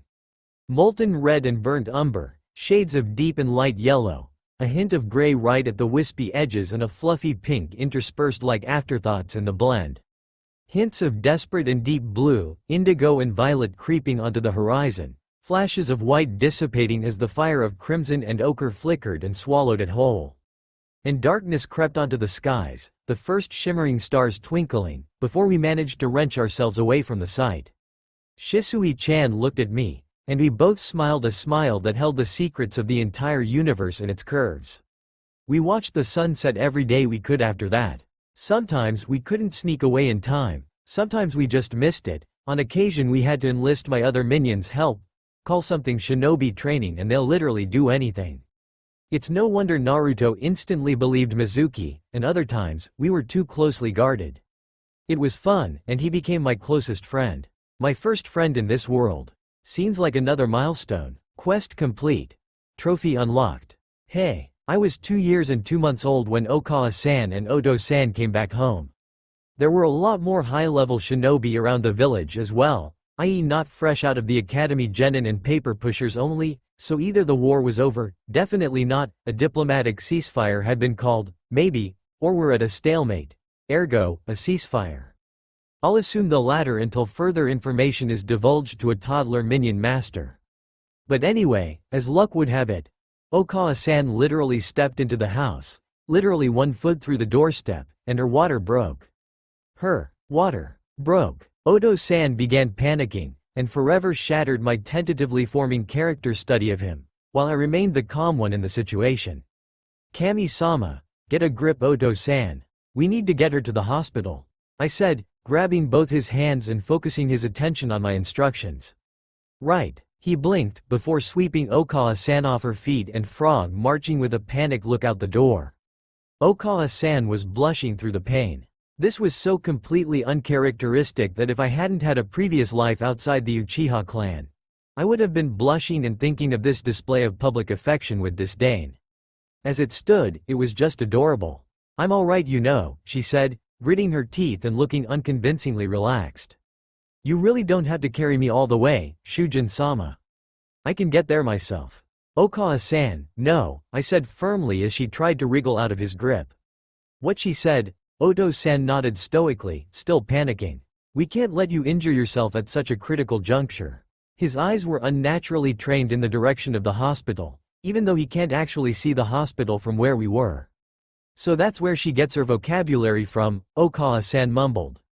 We rushed into the hospital, and I tripped 6 times on the way. Cursed toddler clumsiness. While Okawa-san's breathing had become increasingly more and more haggard. Oh dear. It seems the contractions have started, Okawa-san said through a forced calm. No, Oto-san yelled stoically. Everybody panic. I put a placating hand on his knee, which was as high as I could reach, and said reassuringly, Oto-san, calm down. Okawa-san breathed to a beat. In, pause, out. In, pause, out. That's it, you're doing great. We got to the front reception and one of the familiar nurses intercepted Oto-san's panicked stoic rushing. Can we help you, sir? He asked by way of greeting. Oto-san just looked at him with unadulterated stoic panic, and I decided he was in no shape to speak, so I spoke for him. What Oto-san is trying to say is that Okawa-san's water just broke and she's going into labor. Her contractions have also started, I informed him, and I absent-mindedly registered that I sounded like I was debriefing him. I see, he said, turning to Oto-san. Please remain calm and follow me, sir. In, out, muttered Okawa-san under her breath. Ah, Uchiha-sama, greeted Hagane-sensei, with an unnatural pleasant smile on his face. Right on schedule. Lay her on the bed, sir. Do you have anything for shock? Oto-san's looking a little pale. I asked the nurse who guided us here calmly. I have just the thing. Let's leave Hagane-sensei to do his job, alright? He replied, taking the 2 of us to a waiting room after Oto-san had put Okawa-san down on the hospital bed. Leave your little sibling and Okawa-san to me. Akidoheim, Hagane-sensei said, ruffling my hair before turning around and shutting the door behind him. I nodded, though off task. My brain kept on replacing him with Kagoin, trust in me. Keep breathing Okawa-san, I called out. Let's go Akitoheim, said the nurse briskly. The nurse poured something into Oto-san's mouth when we got to the waiting room and he blinked in confusion before gulping down some more of the strong-smelling liquid. I see the medication's working. Don't worry, your wife will be fine Uchiha-sama, said the nurse as Oto-san looked towards Okawa-san's hospital room door in unbridled panic. That's not medicine. That's sake, I said, going over to sniff the liquid and identifying it with a scrunch of my nose. And what a wonderful medicine it is, said the blue-haired nurse with a laugh. As a healthcare professional, are you supposed to be advocating the use of harmful substances as medicinal substitutes? Shut up kid, he grumped. Are you aware of who exactly it is you're reprimanding medic-san? Asked Oto-san dangerously, finally acting like himself again. Trust him to pull his shit together when the Uchiha pride was threatened. It's okay Oto-san. Sorry medic-san, we're all a bit stressed, I said, trying to defuse the situation before it got out of hand. Understandable, sniffed the offended nurse before leaving us. Oto-san's yes were trained on the hospital door for the next 5 hours, and I was just as calm as I'd ever been. Baby Itachi was going to be born, and I had no idea how to react. Oh well, whatever happens, I'll just go with the flow. Uchiha-sama? Akitoheim? Higane-sensei. It's done. Would you like to see your Oto-Uto?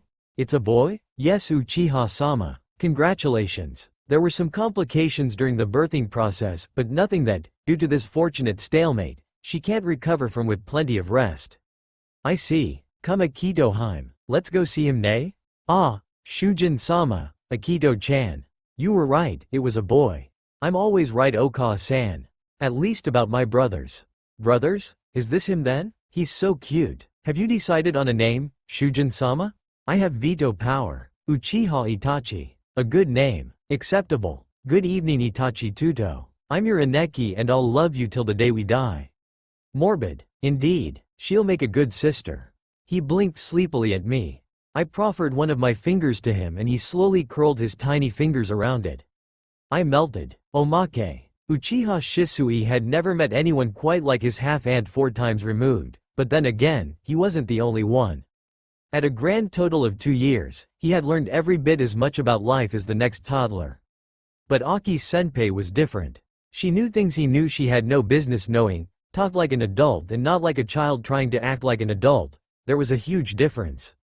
Several of his cousins were a testament to that, and she looked at him the way a proper aunt would, not like an aunt that really in all honesty shouldn't be referred to as such. His Okawa-san said it was adorable how he trailed after her all the time but, besides being slightly, severely, mortified, he didn't mind. Even though he was a big boy and this just made him look like a little boy, he didn't mind. Aki-senpai was his friend. He managed to catch the kunai his Oto-san threw at him just before it stabbed him in the eye. Uchiha training, got to love it right? Also, he knew that Aki-senpai would never attack him without warning.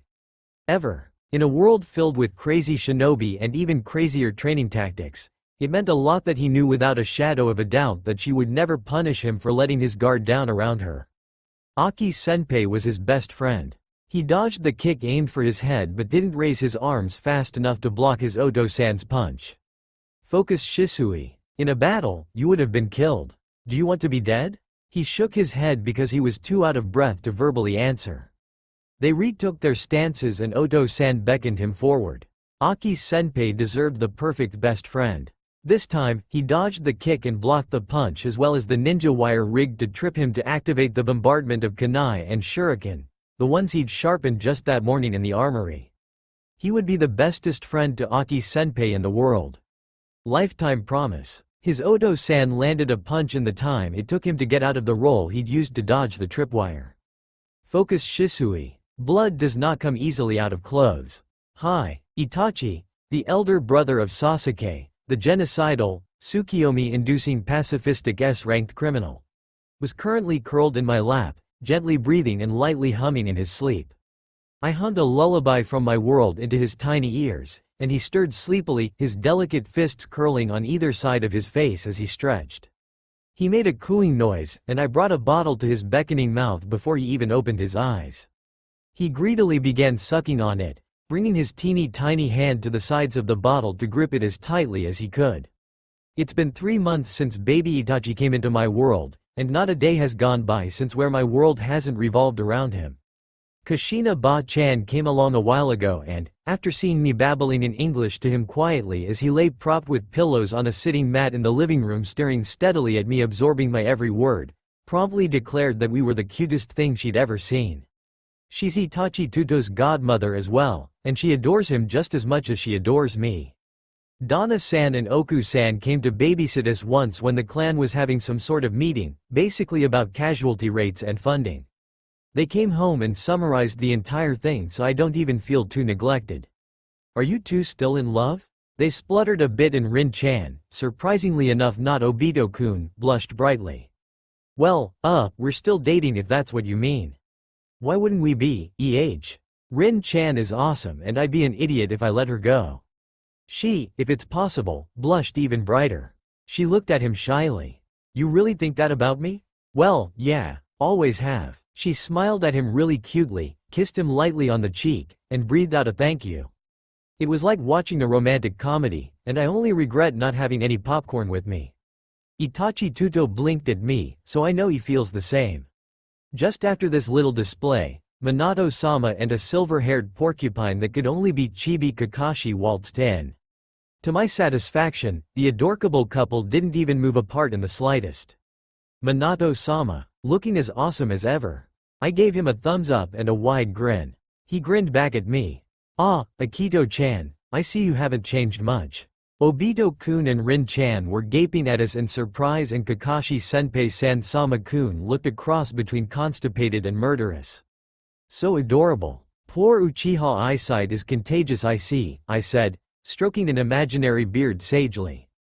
Don't worry Minato-sama, you're epic even though you're practically blind. Uchihas have bad eyesight? Before I could answer Obito-kun's utter confusion, Kakashi decided to make his views on the matter clear. Minato-sensei, how do you know her? He said, her, like as if Medusa had crossbred with Beelzebub and had a love child with Santa Claus. And I was the love child. Yes, the mental images are actually the true curse of the Uchiha clan. So nice of you to notice. I see you're the only one that doesn't know our client, Kakashi-kun. Akito-chan, would you like to introduce yourself? Anything for you Minato-sama. He shook his head in resigned amusement, and Rin-chan giggled through her hand-covered mouth. I turned to Kakashi-kun and smiled politely. Good afternoon, my name is Uchiha Akito and it is a pleasure to make your acquaintance. I then bowed expertly and looked at him expectantly. What, do you expect applause? He sneered. No, actually, I was hoping for an introduction from you. He flushed indignantly and retorted, I don't need to lower myself to your level. Hey, stop being a prick, Kakashi. Obito-kun snapped. That was uncalled for, Kakashi-kun, Rin-chan said, agreeing with Obito-kun but trying not to offend her new teammate. It's alright, I'm sure Kakashi-san, being my superior in absolutely every way, had a legitimate reason for treating me like an unintelligent blibbering humdinger that isn't worth common human courtesy. I smile evenly at him and he eventually relents in the face of two subtle and one not so subtle glare from his team. Hitaki Kakashi, Chunin of Konohagakure no Sato. It's an honor to meet you, Kakashi-san. Thank you for accepting a D-rank mission even though it's well below your skill level. You don't have to be so nice to him, Akiheim, Obito-kun grumbled. He's a prick. That was uncalled for, Donna-san. I can be polite if I have to be. That's not what I meant, he sputtered. Let it go, Obito-kun, Rin-chan smiled. While he simmered down, Kakashi basically blended into the shadows, and I was reminded that I could never be friends with everybody, that many would hate me simply for being me. It was interesting, and the first proper roadblock I'd had in this world. Minato-sama came closer and kneeled next to me. I apologize on his behalf, Akito-chan. Kakashi-kun can be a bit rough around the edges, but I figured if there was anyone with thick enough skin to deal with him, it would be you. Wait, do you need to finish a D-rank babysitting mission for something? I asked, tilting my head. Yes, for regular C ranks, our team needs to have done at least 8 regular D ranks. Obito-kun and I are covered because of what we did when we were in the academy, Rin-chan explained, but Kakashi-kun graduated too early to complete any, so this is really for his benefit. I thought about this, but he's a chunin. Doesn't he already have clearance for C ranks? Wartime clearance, yes, Minato-sama said, sitting down on the tatami mats. Not peacetime. There are different protocols, but you don't have to worry about it, Akiheim. Obito-kun said, keen to shield me from any mentions of the war. By the time we're through with them, the Iwa-nin'll be begging for mercy. Kakashi suddenly manifested from the shadows near Itachi Tuto's crib. Foolish arrogance is unbecoming of a shinobi. Scaring the shit out of the client is too.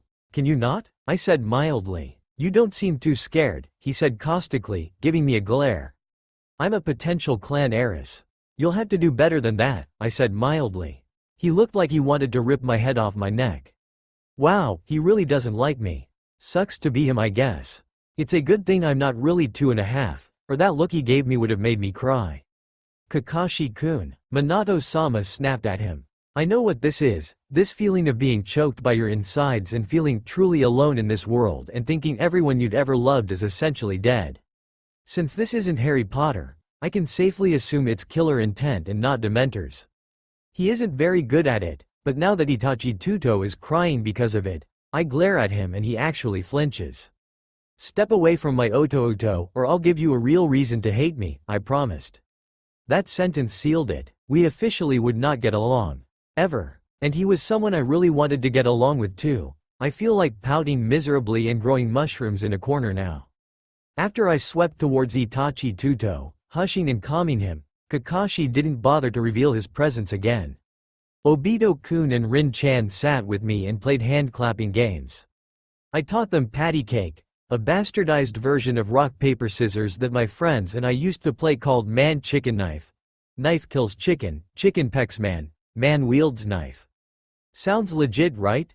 A sailor went to CCC and bingo. It was hilarious because Obito kept on forgetting the song trying to concentrate on the rhythm and Rin-chan kept messing up the clapping routine trying to keep up with the words. Also, I taught it to them in English, so maybe that's why they were having so much difficulty.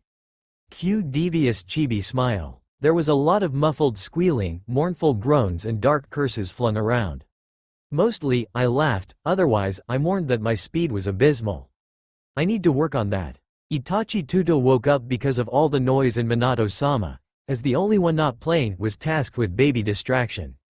They got on remarkably well considering Itachi Tuto's the most serious baby ever and Minato-sama has absolutely no idea what he was doing. I did not take pity on him at all.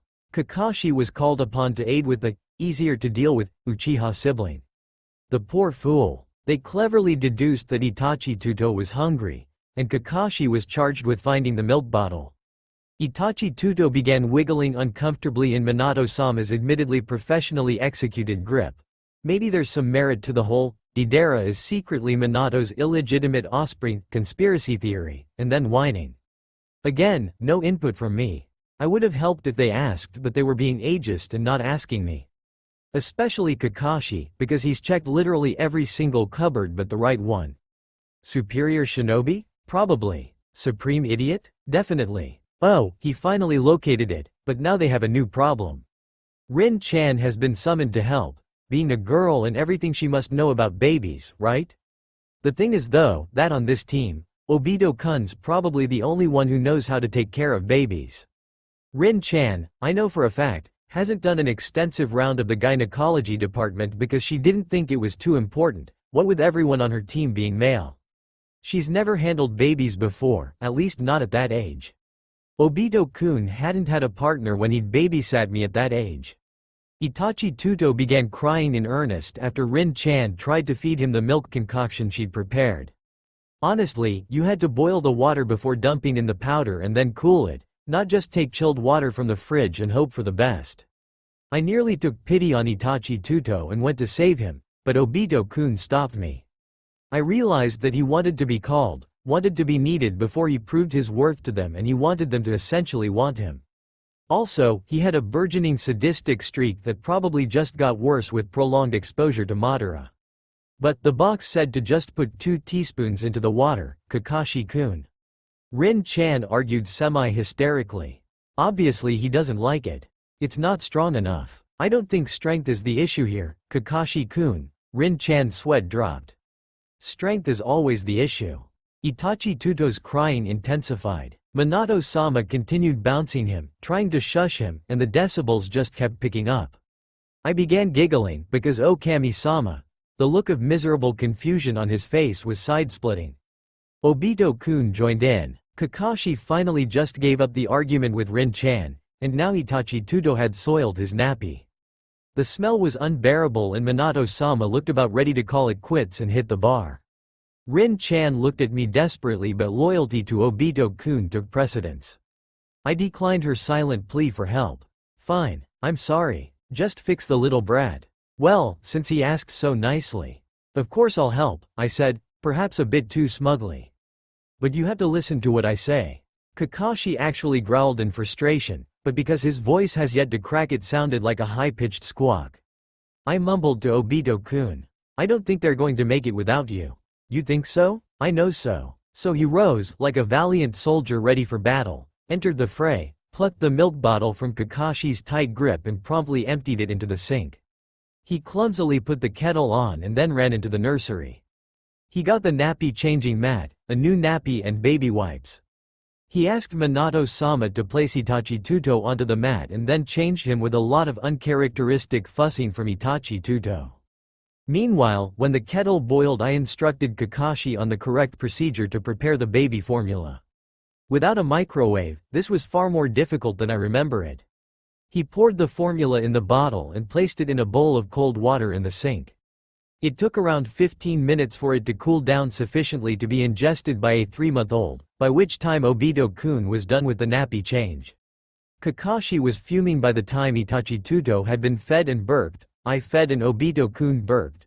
So he took his leave before he got roped into any other plebeian chores. Rin-chan just looked misty-eyed at Obito-kun holding Itachi Tuto and making cooing faces. I think she's having future family fantasies. Minato-sama had a silent smile in his eyes and I wondered just how much of his presumed incompetence was fabricated. Regardless, Itachi Tuto obviously loves me best because he keeps trying to reach out to me. I fall deeper in love with him every day. Okawa-san and Odo-san came home exactly half a second after Kakashi reappeared again. Itachi Tuto was asleep in my lap with me humming him a lullaby. I swear he falls asleep the minute I start humming. Rin-chan was reading me a story, with Obito-kun providing dramatic sound effects, and Minato-sama was meditating. It looked like the least hassle-wide carefree mission ever, but Team Minato, Itachi Tuto and I know better. We'll take their secret incompetence to the grave. Or until blackmail opportunities arise. You know, whichever. Okawa-san thanked them while Odo-san made a beeline for the booze cupboard. Clearly, a lot of our clansmen were being retarded again. They took their leave, Rin-chan coming over to hug me and Obito-kun promising me some daifuku the next time his grandma made some. Minato-sama smiled and ruffled my hair before bidding us all a good day. Also, he poked Itachi Tuto on the forehead. That gesture gave me the tinglies, promptly reminding me of the massacre and my Oto-Oto's death. Unacceptable. So, now to think about the causes of the massacre and rectify them to the best of my capabilities. Carting a hand through Itachi Tuto's downy hair, I recalled the major prejudice that Tobito seemed to feel was the beginning of the end of the Uchiha clan, the Kyuubi attack, the forced into tiny space and being watched suspiciously, the arrogant nature that made people resent them. The fact that they had kill-stealing and signature move-stealing abilities made people feel not so charitable towards them and, if that wasn't enough, some went off the deep end once or twice every generation and ripped eyes out of their brothers' sockets before promptly committing fratricide. Wow. Just wow. That is so messed up that I don't know where to even begin unraveling the convolutedness of it all. Okay, first things first. Things I can't change. The Uchiha can steal moves, perhaps not intentionally but they can and do. The Kyuubi attack and, consequently, the badly veiled suspicion and shoving all problems into a walled-off compound. Well, I could try, but that's just setting myself up for disappointment. I can stop my generation from committing fratricide. They all practically worship the ground I walk upon. I can also stop the ripping off of eyes from their rightful sockets because, if it comes down to it, the only 3 people strong enough that managed it, and don't go around wearing lollipop masks, were Shisui-chan, currently my best friend, Itachi Tuto, currently my Oto-Oto, and Sasuke, who will also eventually be my Oto-Oto. And I don't even think Shisui-chan actually ripped one of his own out, just the other one, and only to give it to Itachi Tuto for safekeeping, and using it wisely, and carrying out his will. That will not be happening on my watch, so that's moot to begin with.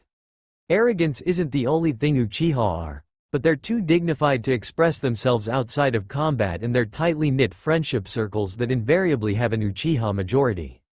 I can't fix that, but I can change how the younger generation present themselves to the outside.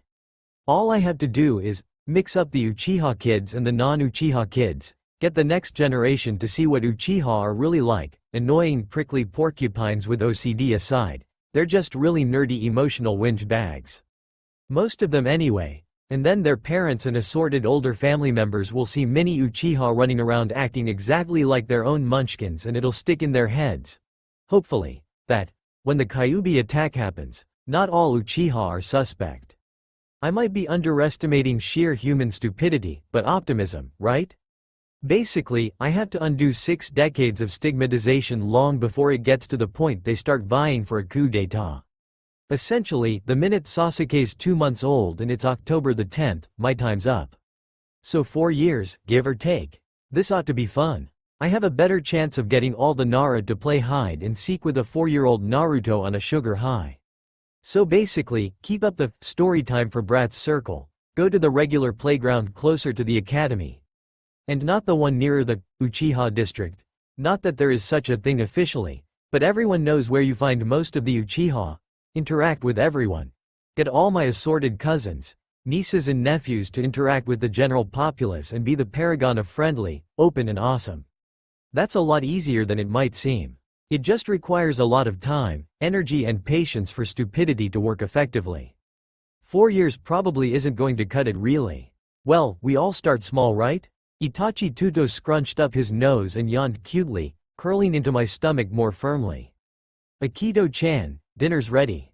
Coming, Oto-san, help me with Itachi Tuto?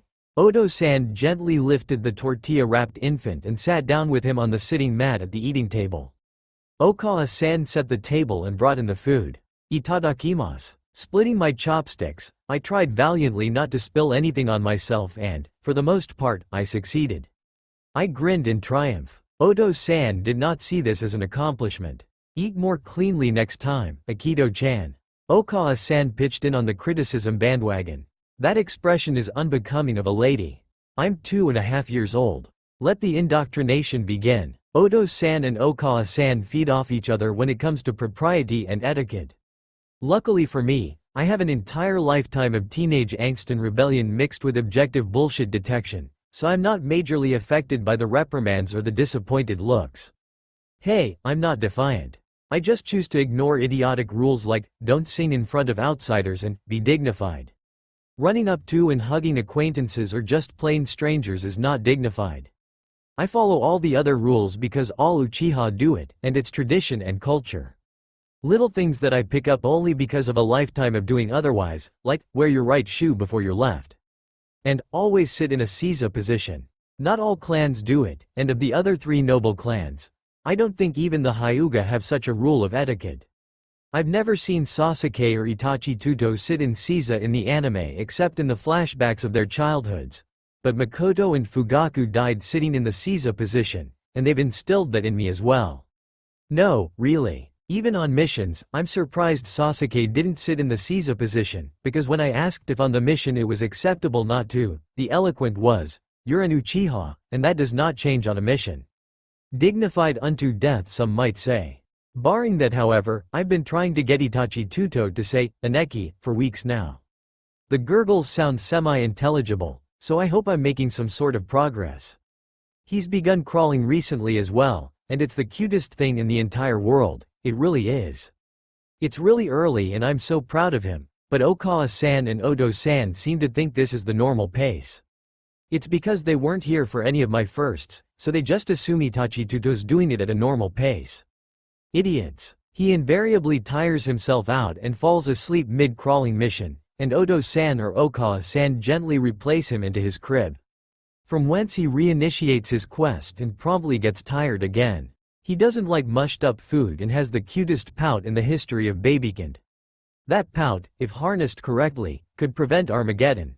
Really, so cute. I usually have him propped on my lap while I continue with my calligraphy lessons. We've moved on to paper and ink now, and I'm glad for the chalk practice because this would have been messy otherwise. As for the dancing, Okawa-san was extremely irritated that I hadn't kept up the routine even when she wasn't there to enforce it. Lesson taken to heart: never skip training. The stretches became more numerous and complex. There was a half twisted over the head and propped by the elbows leg maneuver that seems impossible but somehow is possible after you've been whacked with a bow staff often enough. Odo-san has begun my genjutsu training, or at least set the groundwork for it. I now have to saturate a pebble with enough chakra that it will glow, and it's to help my chakra capacity increase.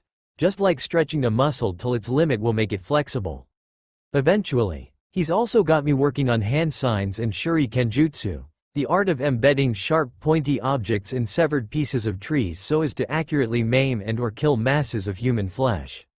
Lovely stuff. The problem with kunai and shuriken is that, while I'm used to handling kitchen knives and chainsaws, not for anything too nefarious, I promise, kunai and shuriken are sharp. I'm not clumsy but I have enough cuts on my hand that I look like I was attacked by rabid squirrels. The little cuts sting unbearably and the larger slices itch as they heal. I severely don't enjoy it, but shuriken jutsu is a clan specialty, and I'm not going to slack off on it. Besides, throwing pointy objects and actually hitting people is the most shinobi-esque thing in this crazy world.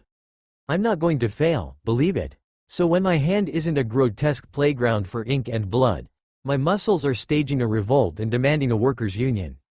On the side, Shisui-chan and I go exploring the rest of Konoha, and have managed to ingratiate ourselves with the elitist munchkins of the academy playground.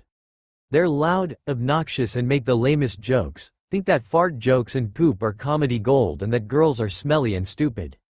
Aw kids. It took a lot of effort, and they gave Shisui-chan a lot of flack for hanging around with and defending a girl, but in the end when I kicked their butts and suggested several games that they'd never heard of, they welcomed me with open arms. Hopscotch was a fun endeavor, with all of them falling on their faces, screaming I was the devil incarnate and promptly trying again after I taunted them about being weaker than girls. Psychological warfare against toddlers. The joys of life are boundless. I have become their big sister, too. I just feel I should point it that I'm not even 3 yet and they're all between the ages of 4 and 9. I don't know whether to feel unabashedly proud or kind of sad. Any time I spend away from home, Itachi Tuto doesn't let me out of his sight when I return. I spent nearly all his first 2 months with him and so he's grown accustomed to me being around. He seems to be showing possessive tendencies from a very young age. He baby death glared Shisui-chan into submission when he came to drag me away to watch the sunset, and, even though it's a bit worrying, it's just mostly adorable. He even tries to crawl with me outside and do baby stretches alongside me. We tend to let him keep at it because he looks like a wriggling caterpillar in his feety pajamas, a look of strict concentration on his face, red-faced with his eyes shining and cheeks puffed out like a chipmunk. When Okawa-san takes me to the marketplace, I make extra sure to greet every single stall owner, up to and including the squinty-eyed geriatric nutjob that owns a wood-carving stall. Ironically, his name is Hiroyuki with the kanji for abundant joy. He's the crankiest 70-plus douchebag in this town. He's awesome. Good morning Hiroyuki-san. Get lost kid. Beautiful day today, isn't it? About as dry as a carcass left in the noonday desert sun. Are those carcasses as common as you make them sound? If they were, I wouldn't be telling a midget like you diddly squat. Don't you love me? I ain't called upon to deal with pretentious clan privileged changelings. Go bother someone else. Pleasure talking to you as always, Hiroyuki-san. Yeah. Watch where you're going kid or you'll bash into someone, fall on your coccyx, break your pelvis and then what'll happen? I knew you cared. Ungrateful little. He loves me really. But generally, many at first seemed weirded out but tolerating, and now they go out of their way to greet me first. I think they're all under the impression that I'm actually 2 or 3 years older than I look, which is probably why they treat me the way they do, i.e. not pinching my cheeks and then dismissing me like a mindless doll, but rather pinching my cheeks and asking me how I'm doing, what Okawa-san's making for dinner and etc. I've taken to sharing cute baby stories about Itachi Tuto and funny things Odo-san does. Nothing too embarrassing that it can be used against him. Just general, father without a clue as to what he's doing raising a baby, stories. It gets a laugh out of the people and it makes him seem less like just an authority figure and more relatable. I've lived in a world where soldiers and policemen were considered people, but this world lacks that. I'm just subtly nudging them towards that sort of acceptance. Makes for much easier interpersonal relations, and it's another way to try and prevent the massacre. Not that I was thinking this the first time I started telling people adorkable stories. No, at first I just wanted them to laugh. I enjoyed talking, and in my old life, very little I did at home couldn't be shared with the general public, so I guess that sentiment carried over here as well. Granted, it's not that simple in this world because I'm the head of the Uchiha clan's daughter, but it didn't really register until Okawa-san reprimanded me for it.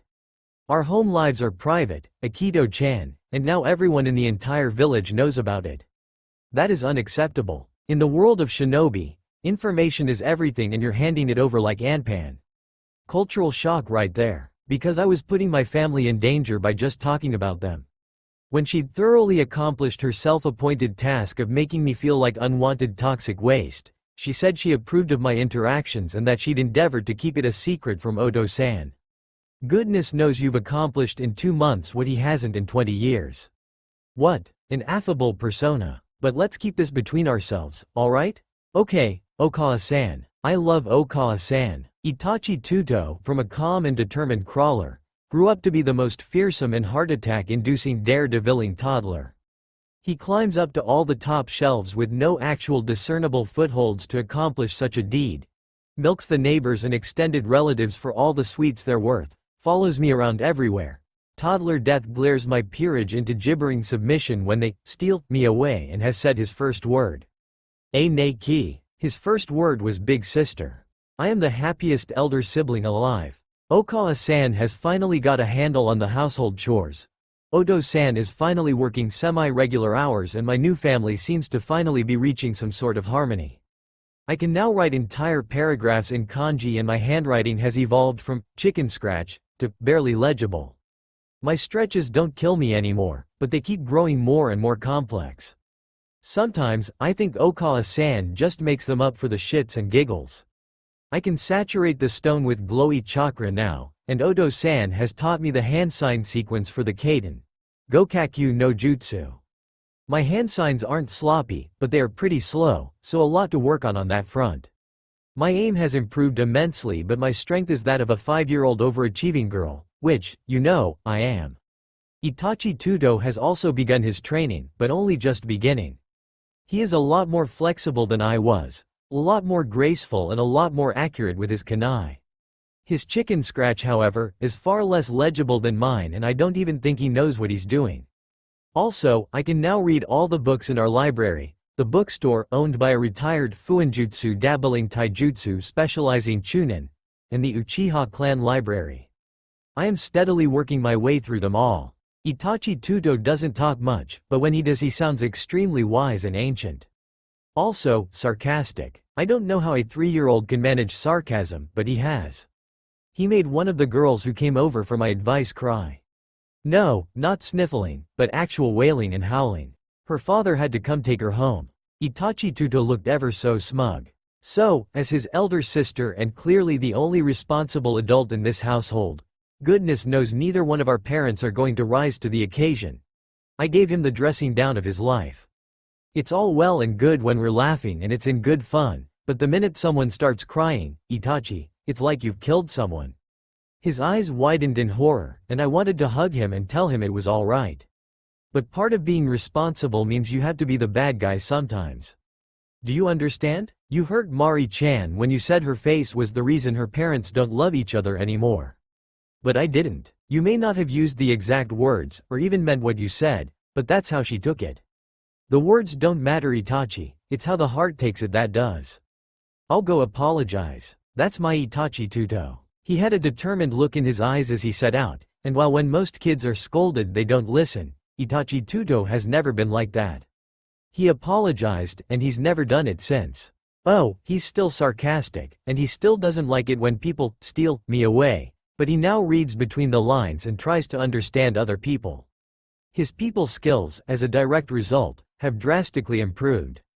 There are 3 boys, cousins, one who is Okawa-san's third cousin's son, another who's Tayaki-ji-san's fiancé's sister's son, and the third whose mother shares the same Oji-san as Oto-san, that have taken to darkening our doorsteps on a regular basis, and all of them are snot-nosed brats.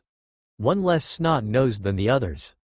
Kaji, Koki and Joki, fire, breath and steam respectively, seem to be under the impression that, after I saved them not only from their mother's unparalleled wrath after they destroyed her kitchen trying to tame a wild hare, but also saved Kaji from drowning. Water definitely beats fire. And Joki from an evil boar. That was a hilarious excursion into the forest. I gathered nearly all the kids from the 3 nearby districts and, after puppy dog eyeing Tayaki-ji-san into supervising, went on a training exercise like real shinobi. The kids were so excited and it really was a lot of fun. Half of them were Uchiha, but the other half had nearly all major and minor clans represented, barring the Hyuga obviously. That I was actually the real Amaterasu descended to deliver them unto salvation.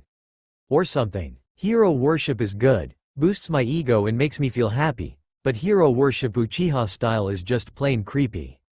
They know my entire daily routine, spend most of my me time with me, encroach on my Itachi Tuto time as well, and find every possible way to be genuine nuisances.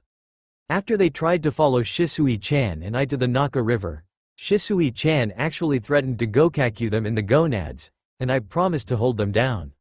They haven't stopped stalking me, but they tend to not interfere with the sunset watching. It would be slightly less creepy if they were younger than me, but one of them is 3 years older. I mean, Kaji's an actual shinobi trainee for crying out loud, he shouldn't be acting like a moonstruck pansy. And he's an Uchiha. We have expectations, damn it. The only bright side to this is that Koki isn't the worst and also, Itachi Tuto and he are relatively close in age, and they're friends. Like, genuine friends. They share sweets and worries, dreams and funny stories and everything. It's adorable. My little Oto is growing up. Koki is really quiet for a 3-year-old, but that suits Itachi Tuto just fine. They're both quite quiet but they don't mind spending hours together in near silence. I don't understand how anyone can do that, but they don't seem to mind, and so I won't bother them. But this is new. In the manga, Itachi's only friend was Shisui, but not here. Here, Shisui is the only one of my friends that Itachi Tuto doesn't mind me hanging around with.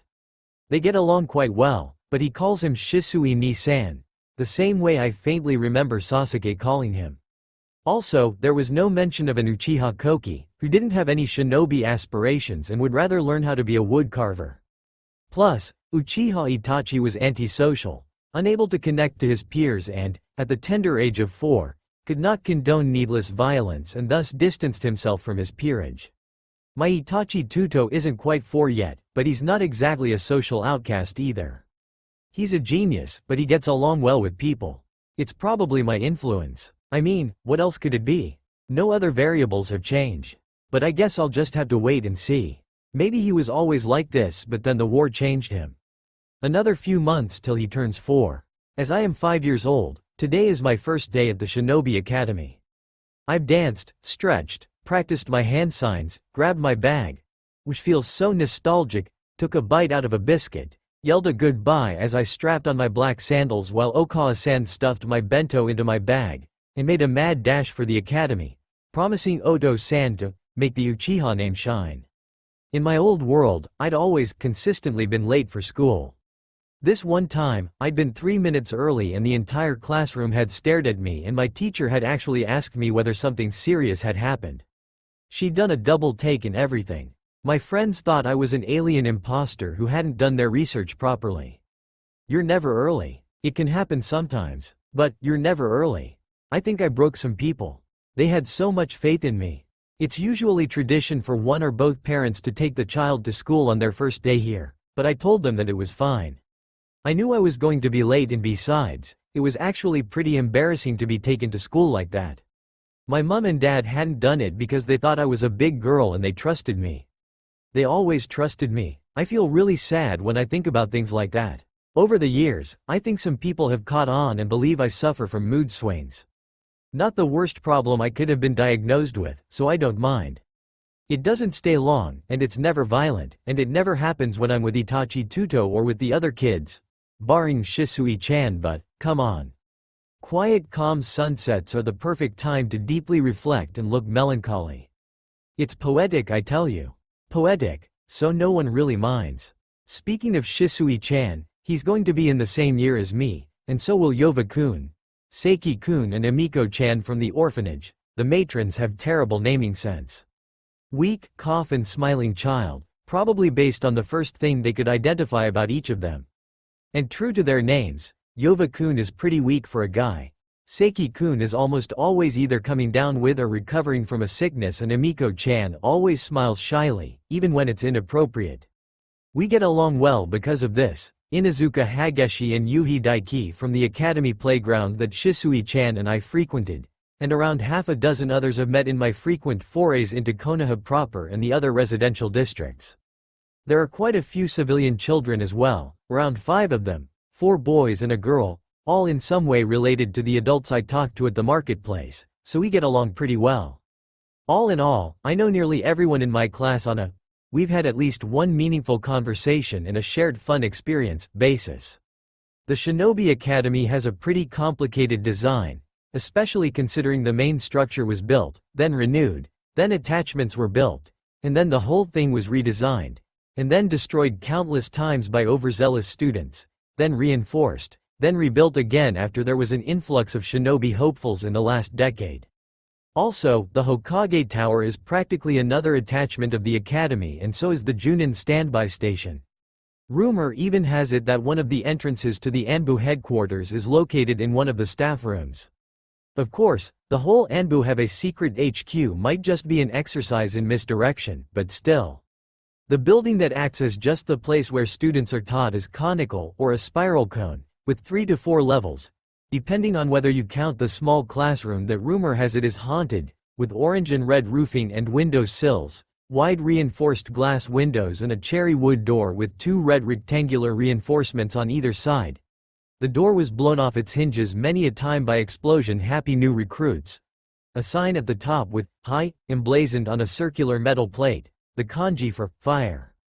As I hastily ran, not into the building, but rather to the hard sand-packed field where all newbies were to collect for an induction ceremony, a lot of students stared at me from the windows.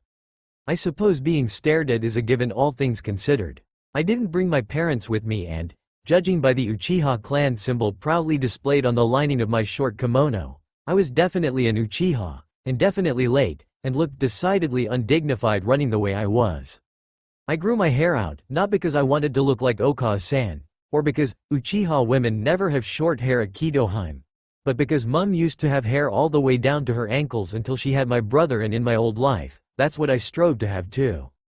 It was something that I was, something that belonged to the me from before, and while it fit in nicely with the Uchiha way, it was still mine. I loved Mum's long hair and I'd always wanted mine to look like that. Okawa-san and Odo-san were utterly confused when I said I wanted the Uchiha clan crest stitched along the stitches of my kimono as opposed to one big one on the back. It's because it didn't look pretty, and I was going to wear it all the time, and I wanted what I wore to look less like I was branded. It's probably 18 years of not rather than anything else, but having a stamp on my back was different than having it tastefully decorating my ensemble. So Okawa-san took to the challenge and stitched them on all of my kimono, short or otherwise, and Odo-san simply sighed and muttered, "Females," under his breath.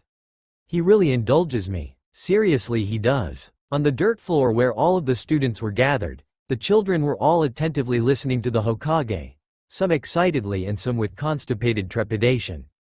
The Sandame Hokage, I noticed as I not so subtly snuck into the ranks, basically, everyone noticed, was an old man, but not as old as I remember from the anime.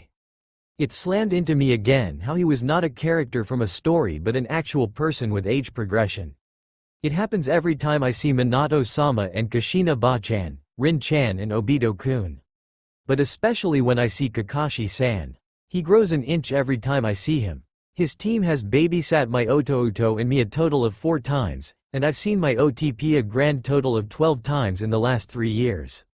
As for Obito-kun and Rin-chan, I see the former nearly every time he's in the village or when he gives me a surprise visit. I come bearing sweets Akiheim. Oishi, let's get married Obito-kun. Hee, I am awesome aren't I? Too bad, but Rin-chan has my heart Akiheim. But I'm sure you'll find someone, even though they'll never be as amazing as Or-sama. I take it back, Rin-chan is welcome to you. Oi, and I see the latter whenever I go visit, annoy Hagane-sensei for my sadistic pleasure. Anyway, Sarutobi Hiruzen, third Hokage, the professor, the god of shinobi and Naruto's Sandaime Jiji who let his student escape after experimenting on little children, was talking to us about the will of fire. I'm a sucker for inspirational speeches. I get all fired up for a grand total of 3 hours and then promptly give up, but they are still awesome. Sandaime-sama, for all his assumed flaws, gave a mean inspirational speech. And we all belong to the village hidden in the leaves, to Konoha. As future shinobi of Konoha, you will learn to fight, to die for our home, and that is the will of fire. It burns brightly from one generation to the next, and you are a part of the cycle of fire that protects it. Let the flames never die. He then wished us good luck, and went back to presumably do his paperwork.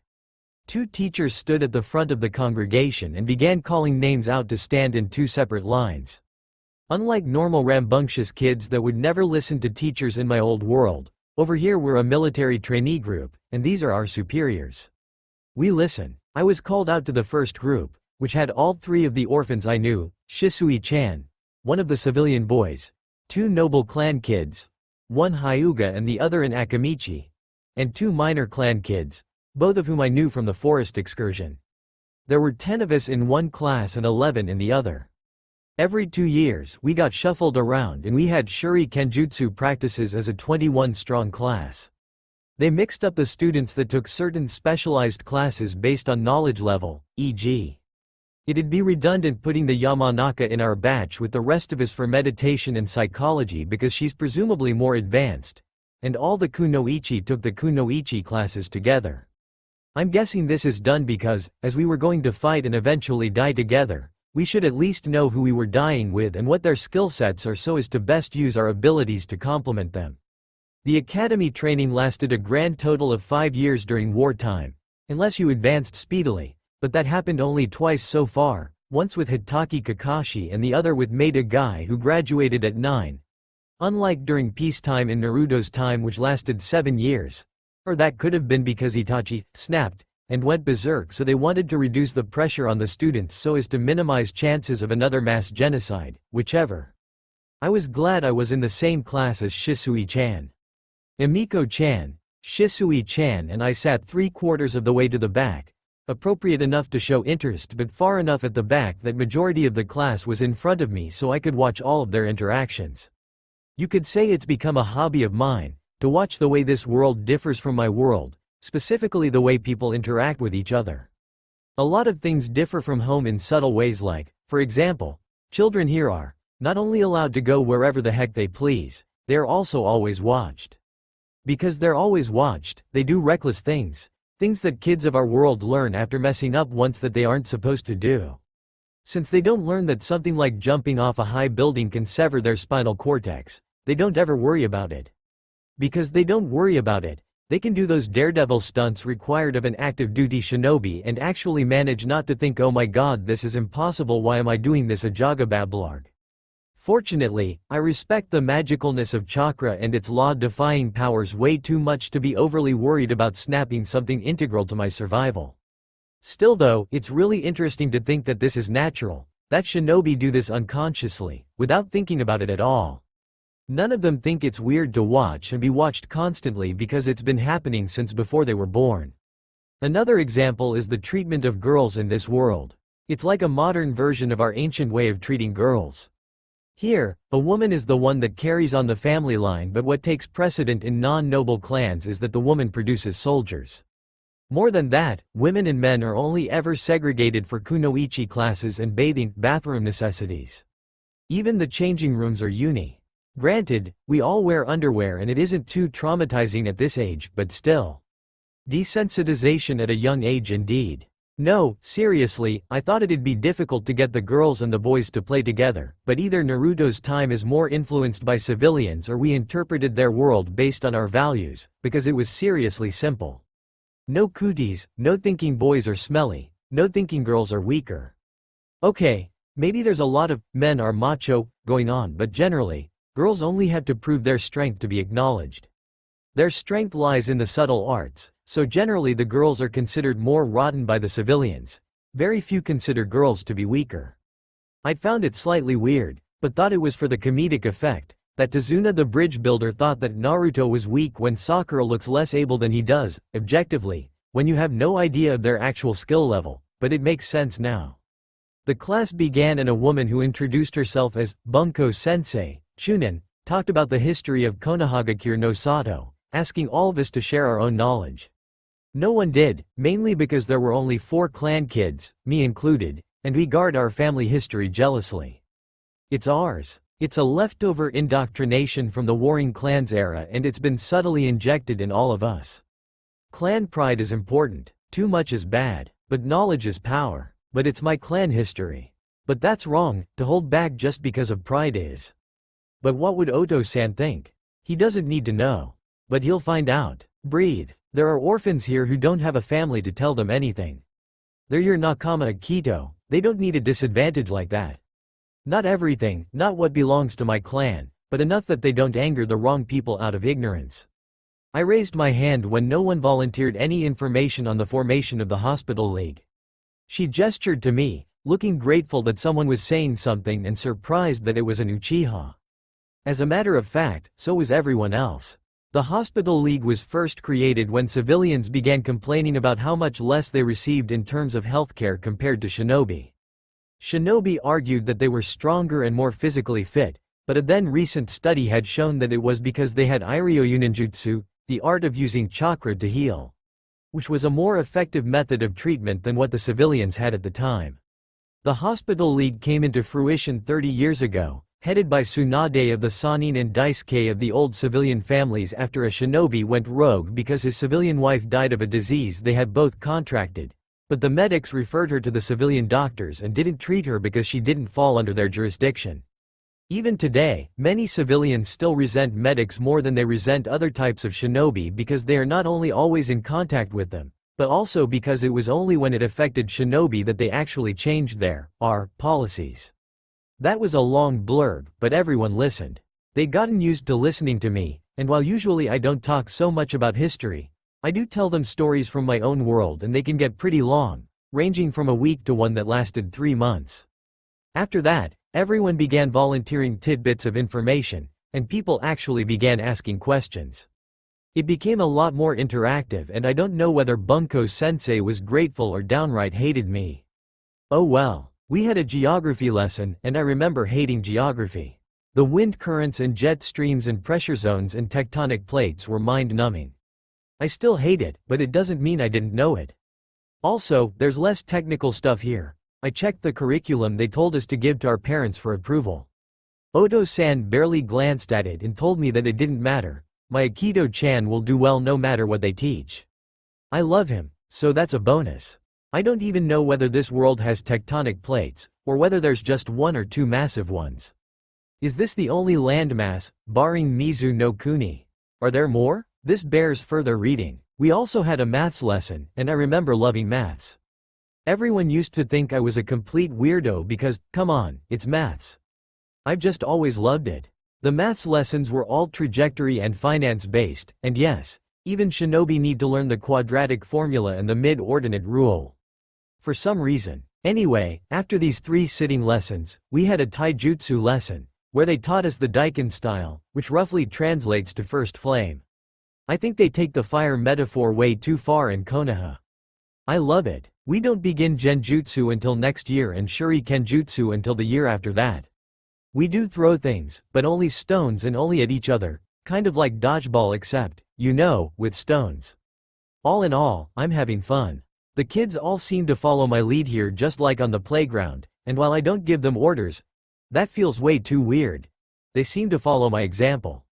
Consequently, Bunko Sensei has the most hard-working and intelligent class in the history of Konoha.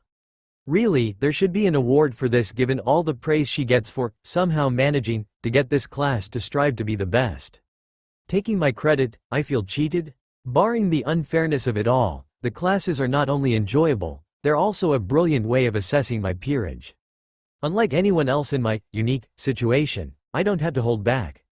I don't have to watch how fast I develop, or how to interact with kids my age, or work hard to avoid suspicion. I'm an Uchiha, I'm childish and I'm adorable. These three facts secure me in every way I could possibly mess up. No, the reason for assessing my peerage is not any of those, it's because two of them will definitely be on my team. I'm not planning on failing and, unlike peacetime, there's no such thing as dropping out if you don't think being a shinobi is for you.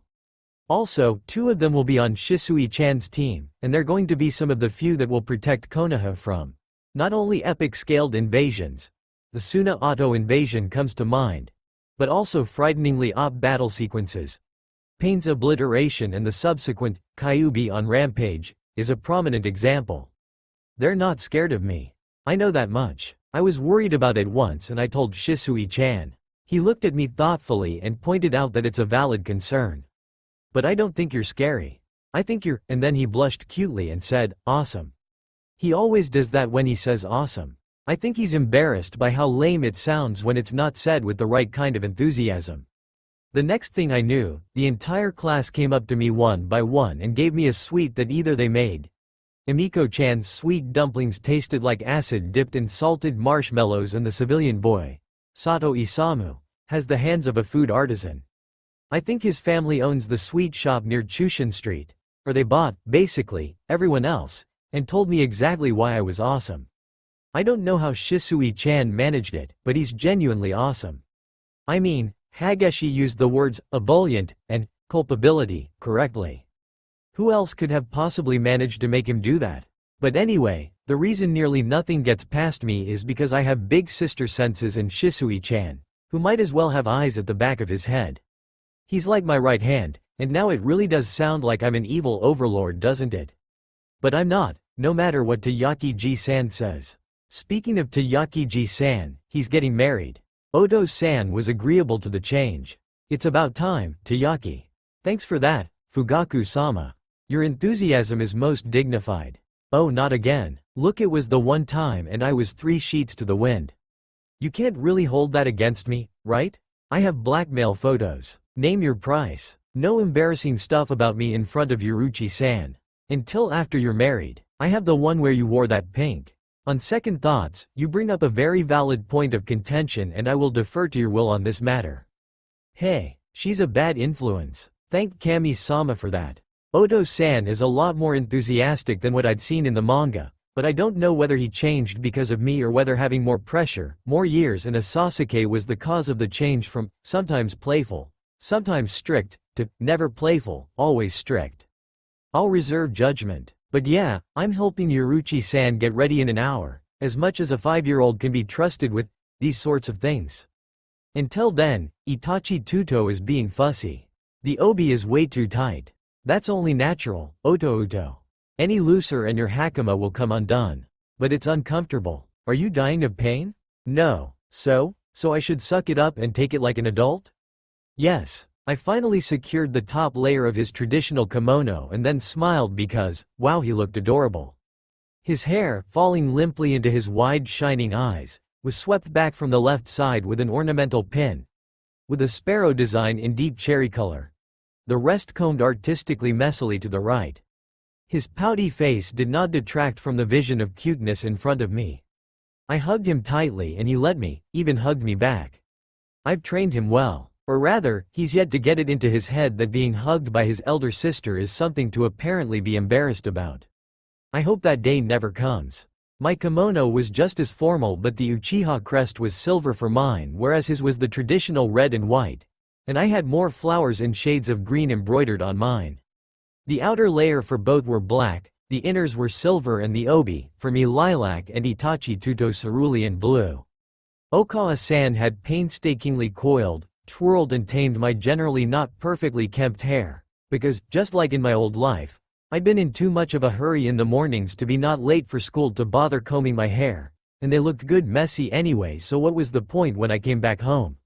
Into a, if not elegant, then at least presentable bun with a few periwinkles attached with pins to the right side. Okawa-san looked marvelous and Oto-san looked, well, like himself. He always wore traditional clothing anyway, but not quite so many layers, so he looked pretty much the same. Except he was smiling. I know where Sasuke got his small radiant smile from. Okawa-san smiles more like Itachi Tuto does, bemused, tolerant and occasionally ecstatic. I smile like me, or as Okawa-san says, like Kushina Bachan. Of course, I was grinning in Itachi Tuto, being a good boy who was being uncharacteristically fussy earlier. He seldom ever was smiling too. Tayaki-ji-san is our favorite uncle. He is quite old, in his 40s I think, and he was what people might call a permanent bachelor. Many said that the reason was because he couldn't bear to give up his secret senbei recipes and marriage meant he'd have to share, the horror. And knowing Tayaki-ji-san, I agree with these rumors.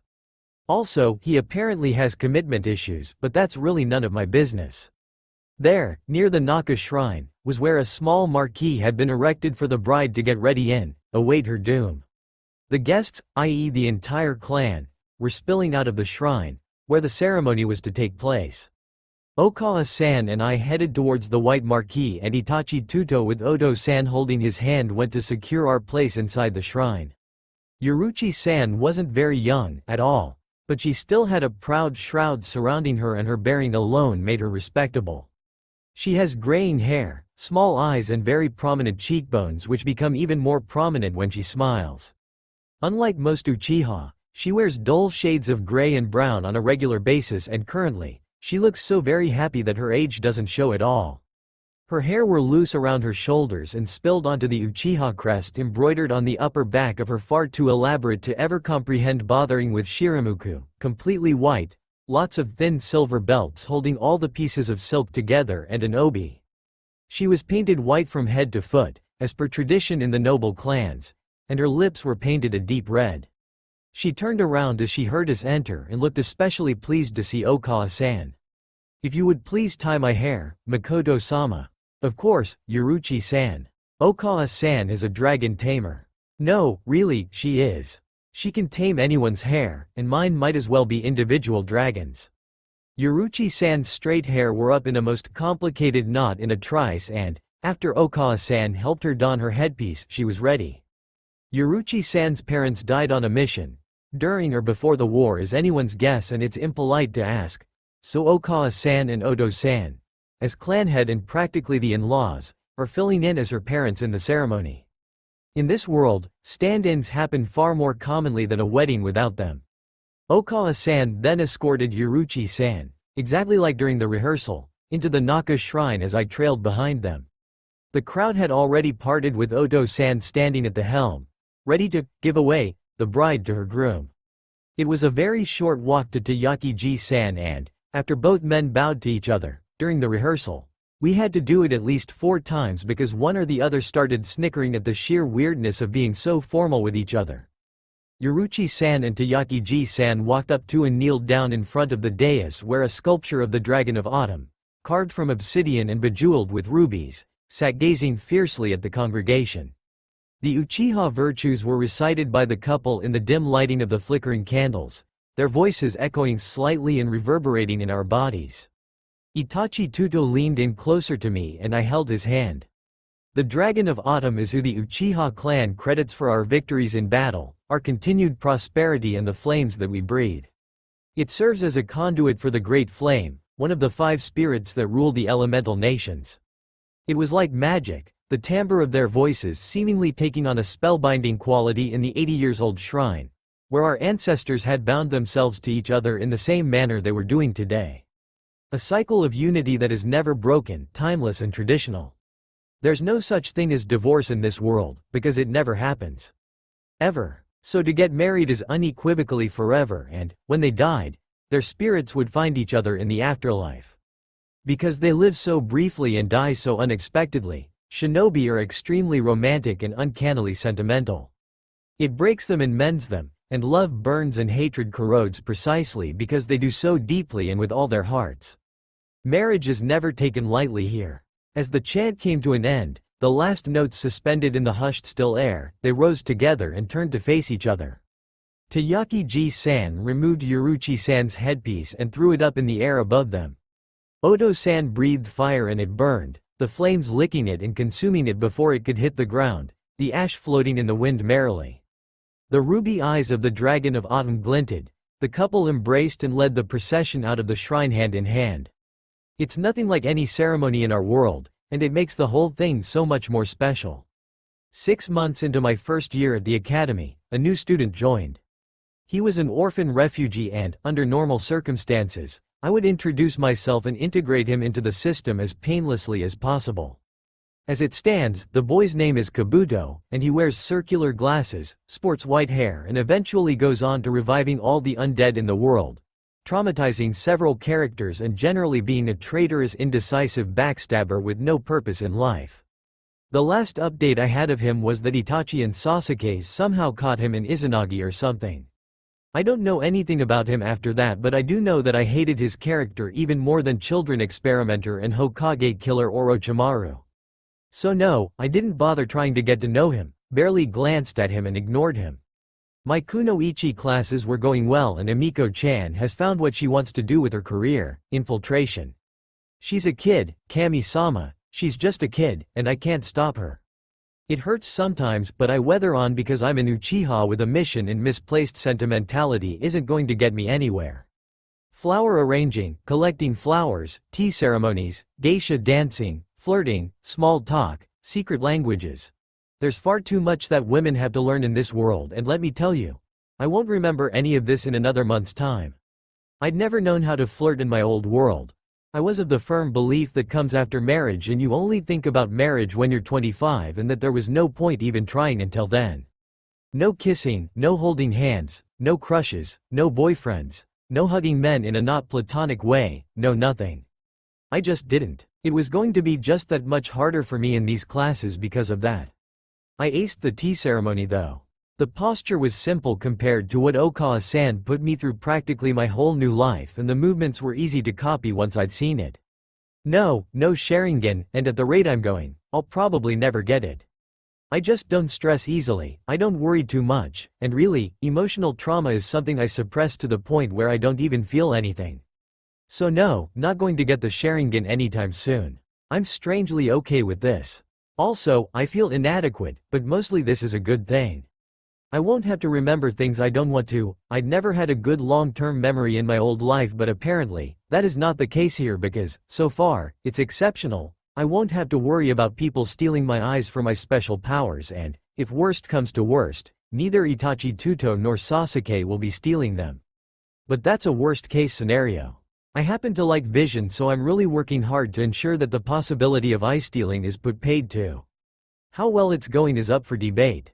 Our story time for Brat's Circle has now become a reading and studying circle, and over at the playgrounds, both the Academy 1 and the one near the Uchiha district, we've begun training in earnest. I've been trying chakra control exercises and wondering if the rest of my cohort are any good, so I got Shisui-chan to rope them all into the fun game of defying logic and vertically progressing across an uneven surface, aka the bark of a tree. About a fourth of the class got it on their third try, a third managed it by their 28th, 3, Shisui-chan, Kabuto and I, got it on our first try, and the rest have been trying for over a week with limited progress. When they accomplished this, and I explained to them what they'd done, and majority were ecstatic, and Kabuto looked very uncomfortable, we moved on to the pebble saturation exercise that took me weeks to even begin to manage. Kabuto managed it on the first day. It doesn't matter that the rest of them still haven't managed it even a year later, it just makes me so mad that someone like him could be better than me when all he'd ever use his talents for would be evilness and mimicry. And I'd spent forever and a day trying to get my pebble to glow, and he'd managed it effortlessly. When I ranted to Shisui-chan, he just told me that there would always be someone better than me. And I know that, really I do. Itachi Tuto's already catching up to me and has already surpassed me with Shuri Kenjutsu and chakra control, even though I had a 2-year head start. Shisui-chan nearly always beats me in our spars. Even though my form is better than his, he's just instinctually better, and I'm okay with that. They're prodigies, but more than that, they're good prodigies. Kabuto is decidedly not, so I hated him even more. It wasn't just wounded pride. Only about 32% of it really, I just genuinely couldn't stand him. Right up until I realized that no one could stand him. In the autumn of my second year at the academy, the winds of change gently nudged us on. The forest surrounding our home became orange and red with streaks of green and smudges of brown, and the sunsets became even more beautiful and picturesque. The war had rekindled and I began taking the advanced classes along with the Akamichi, Hyuga, Inazuka and Yamanaka in our year, and Kabuto and Shisui-chan. Extra classes on weapon handling for all of us, advanced psychology for the Yamanaka, extreme taijutsu for the Akamichi, Inazuka and Hyuga, and area effect genjutsu death trap learning for Kabuto, Shisui-chan and I. Is this favoritism for the clans? Yes it is. Was it fair? No it wasn't.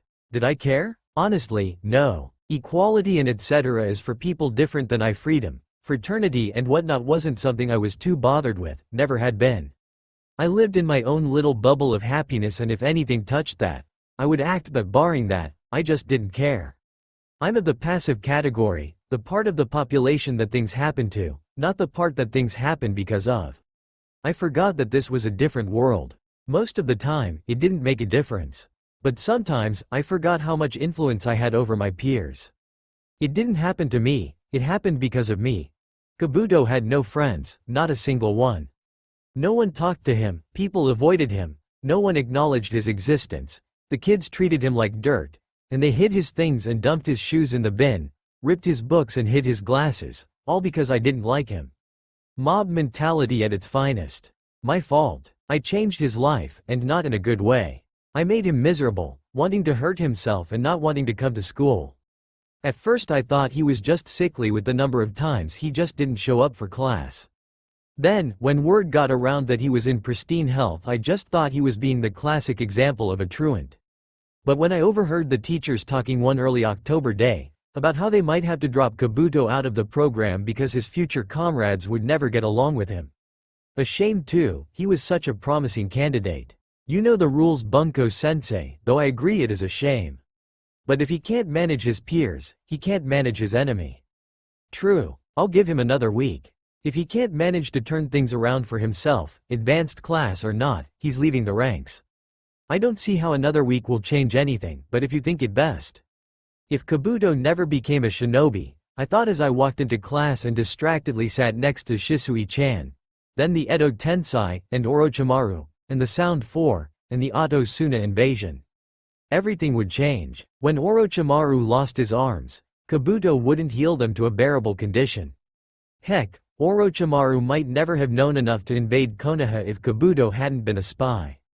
Orochimaru might have died during the three-way Sannin battle at Tanzaku-gai and not had enough time to research Edo Tensei to make it workable for anyone to use, least of all Tobito. So, Sasuke would never defect if Orochimaru was dead. Naruto wouldn't act like a lovelorn D-grade actress in a Romeo and Juliet ninja-style spin-off and try to bring him back, and basically the entire plot would be null and void. But, Hinata would have that heart problem she had after her fight with Neji if it weren't for Kabuto. Kimimaro, evil by association but still, wouldn't live long. Sakura might never actually get to the post-time skip phase of her character development and might stay useless forever. And there are undoubtedly a million and one things Tobito, Zetsu or Madara could substitute an army of the undead with, such as an army of the very much alive. So with all these thoughts floating around in my head, I didn't manage to get anything out of the 4 hours we sat being lectured at. By the time we were released into the wilderness, all the kids bidding a hasty retreat into the cooling breeze and piles of leaves floating lazily in the wind, I absent-mindedly made my way to the scrawny git in question's desk.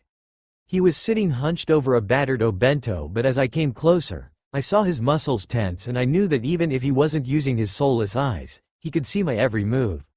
I still have very little idea of what possessed me to do so, and I still pled temporary insanity, but what I did then, no matter how much it pained me, was the right thing to do. Would you like to have lunch with us, Kabuto-san? He looked up at me with so much suspicion and burgeoning hope that I decided then and there never to let my preconceived ideas of people, no matter how accurate they were, to ever affect the way I treated them. No 6-year-old should be so happy at such a simple thing. Yes, we became friends. He was the first person I had to actively try to keep in touch with, and actively try not to strangle on sight because, preconceived notions to be disregarded or not, it was still slimy Kabuto whose face was supposed to be a face I considered friend. It took a long while, nearly a year actually, to get everyone to get along with him, and I had never used my influence on everyone as much as I had then.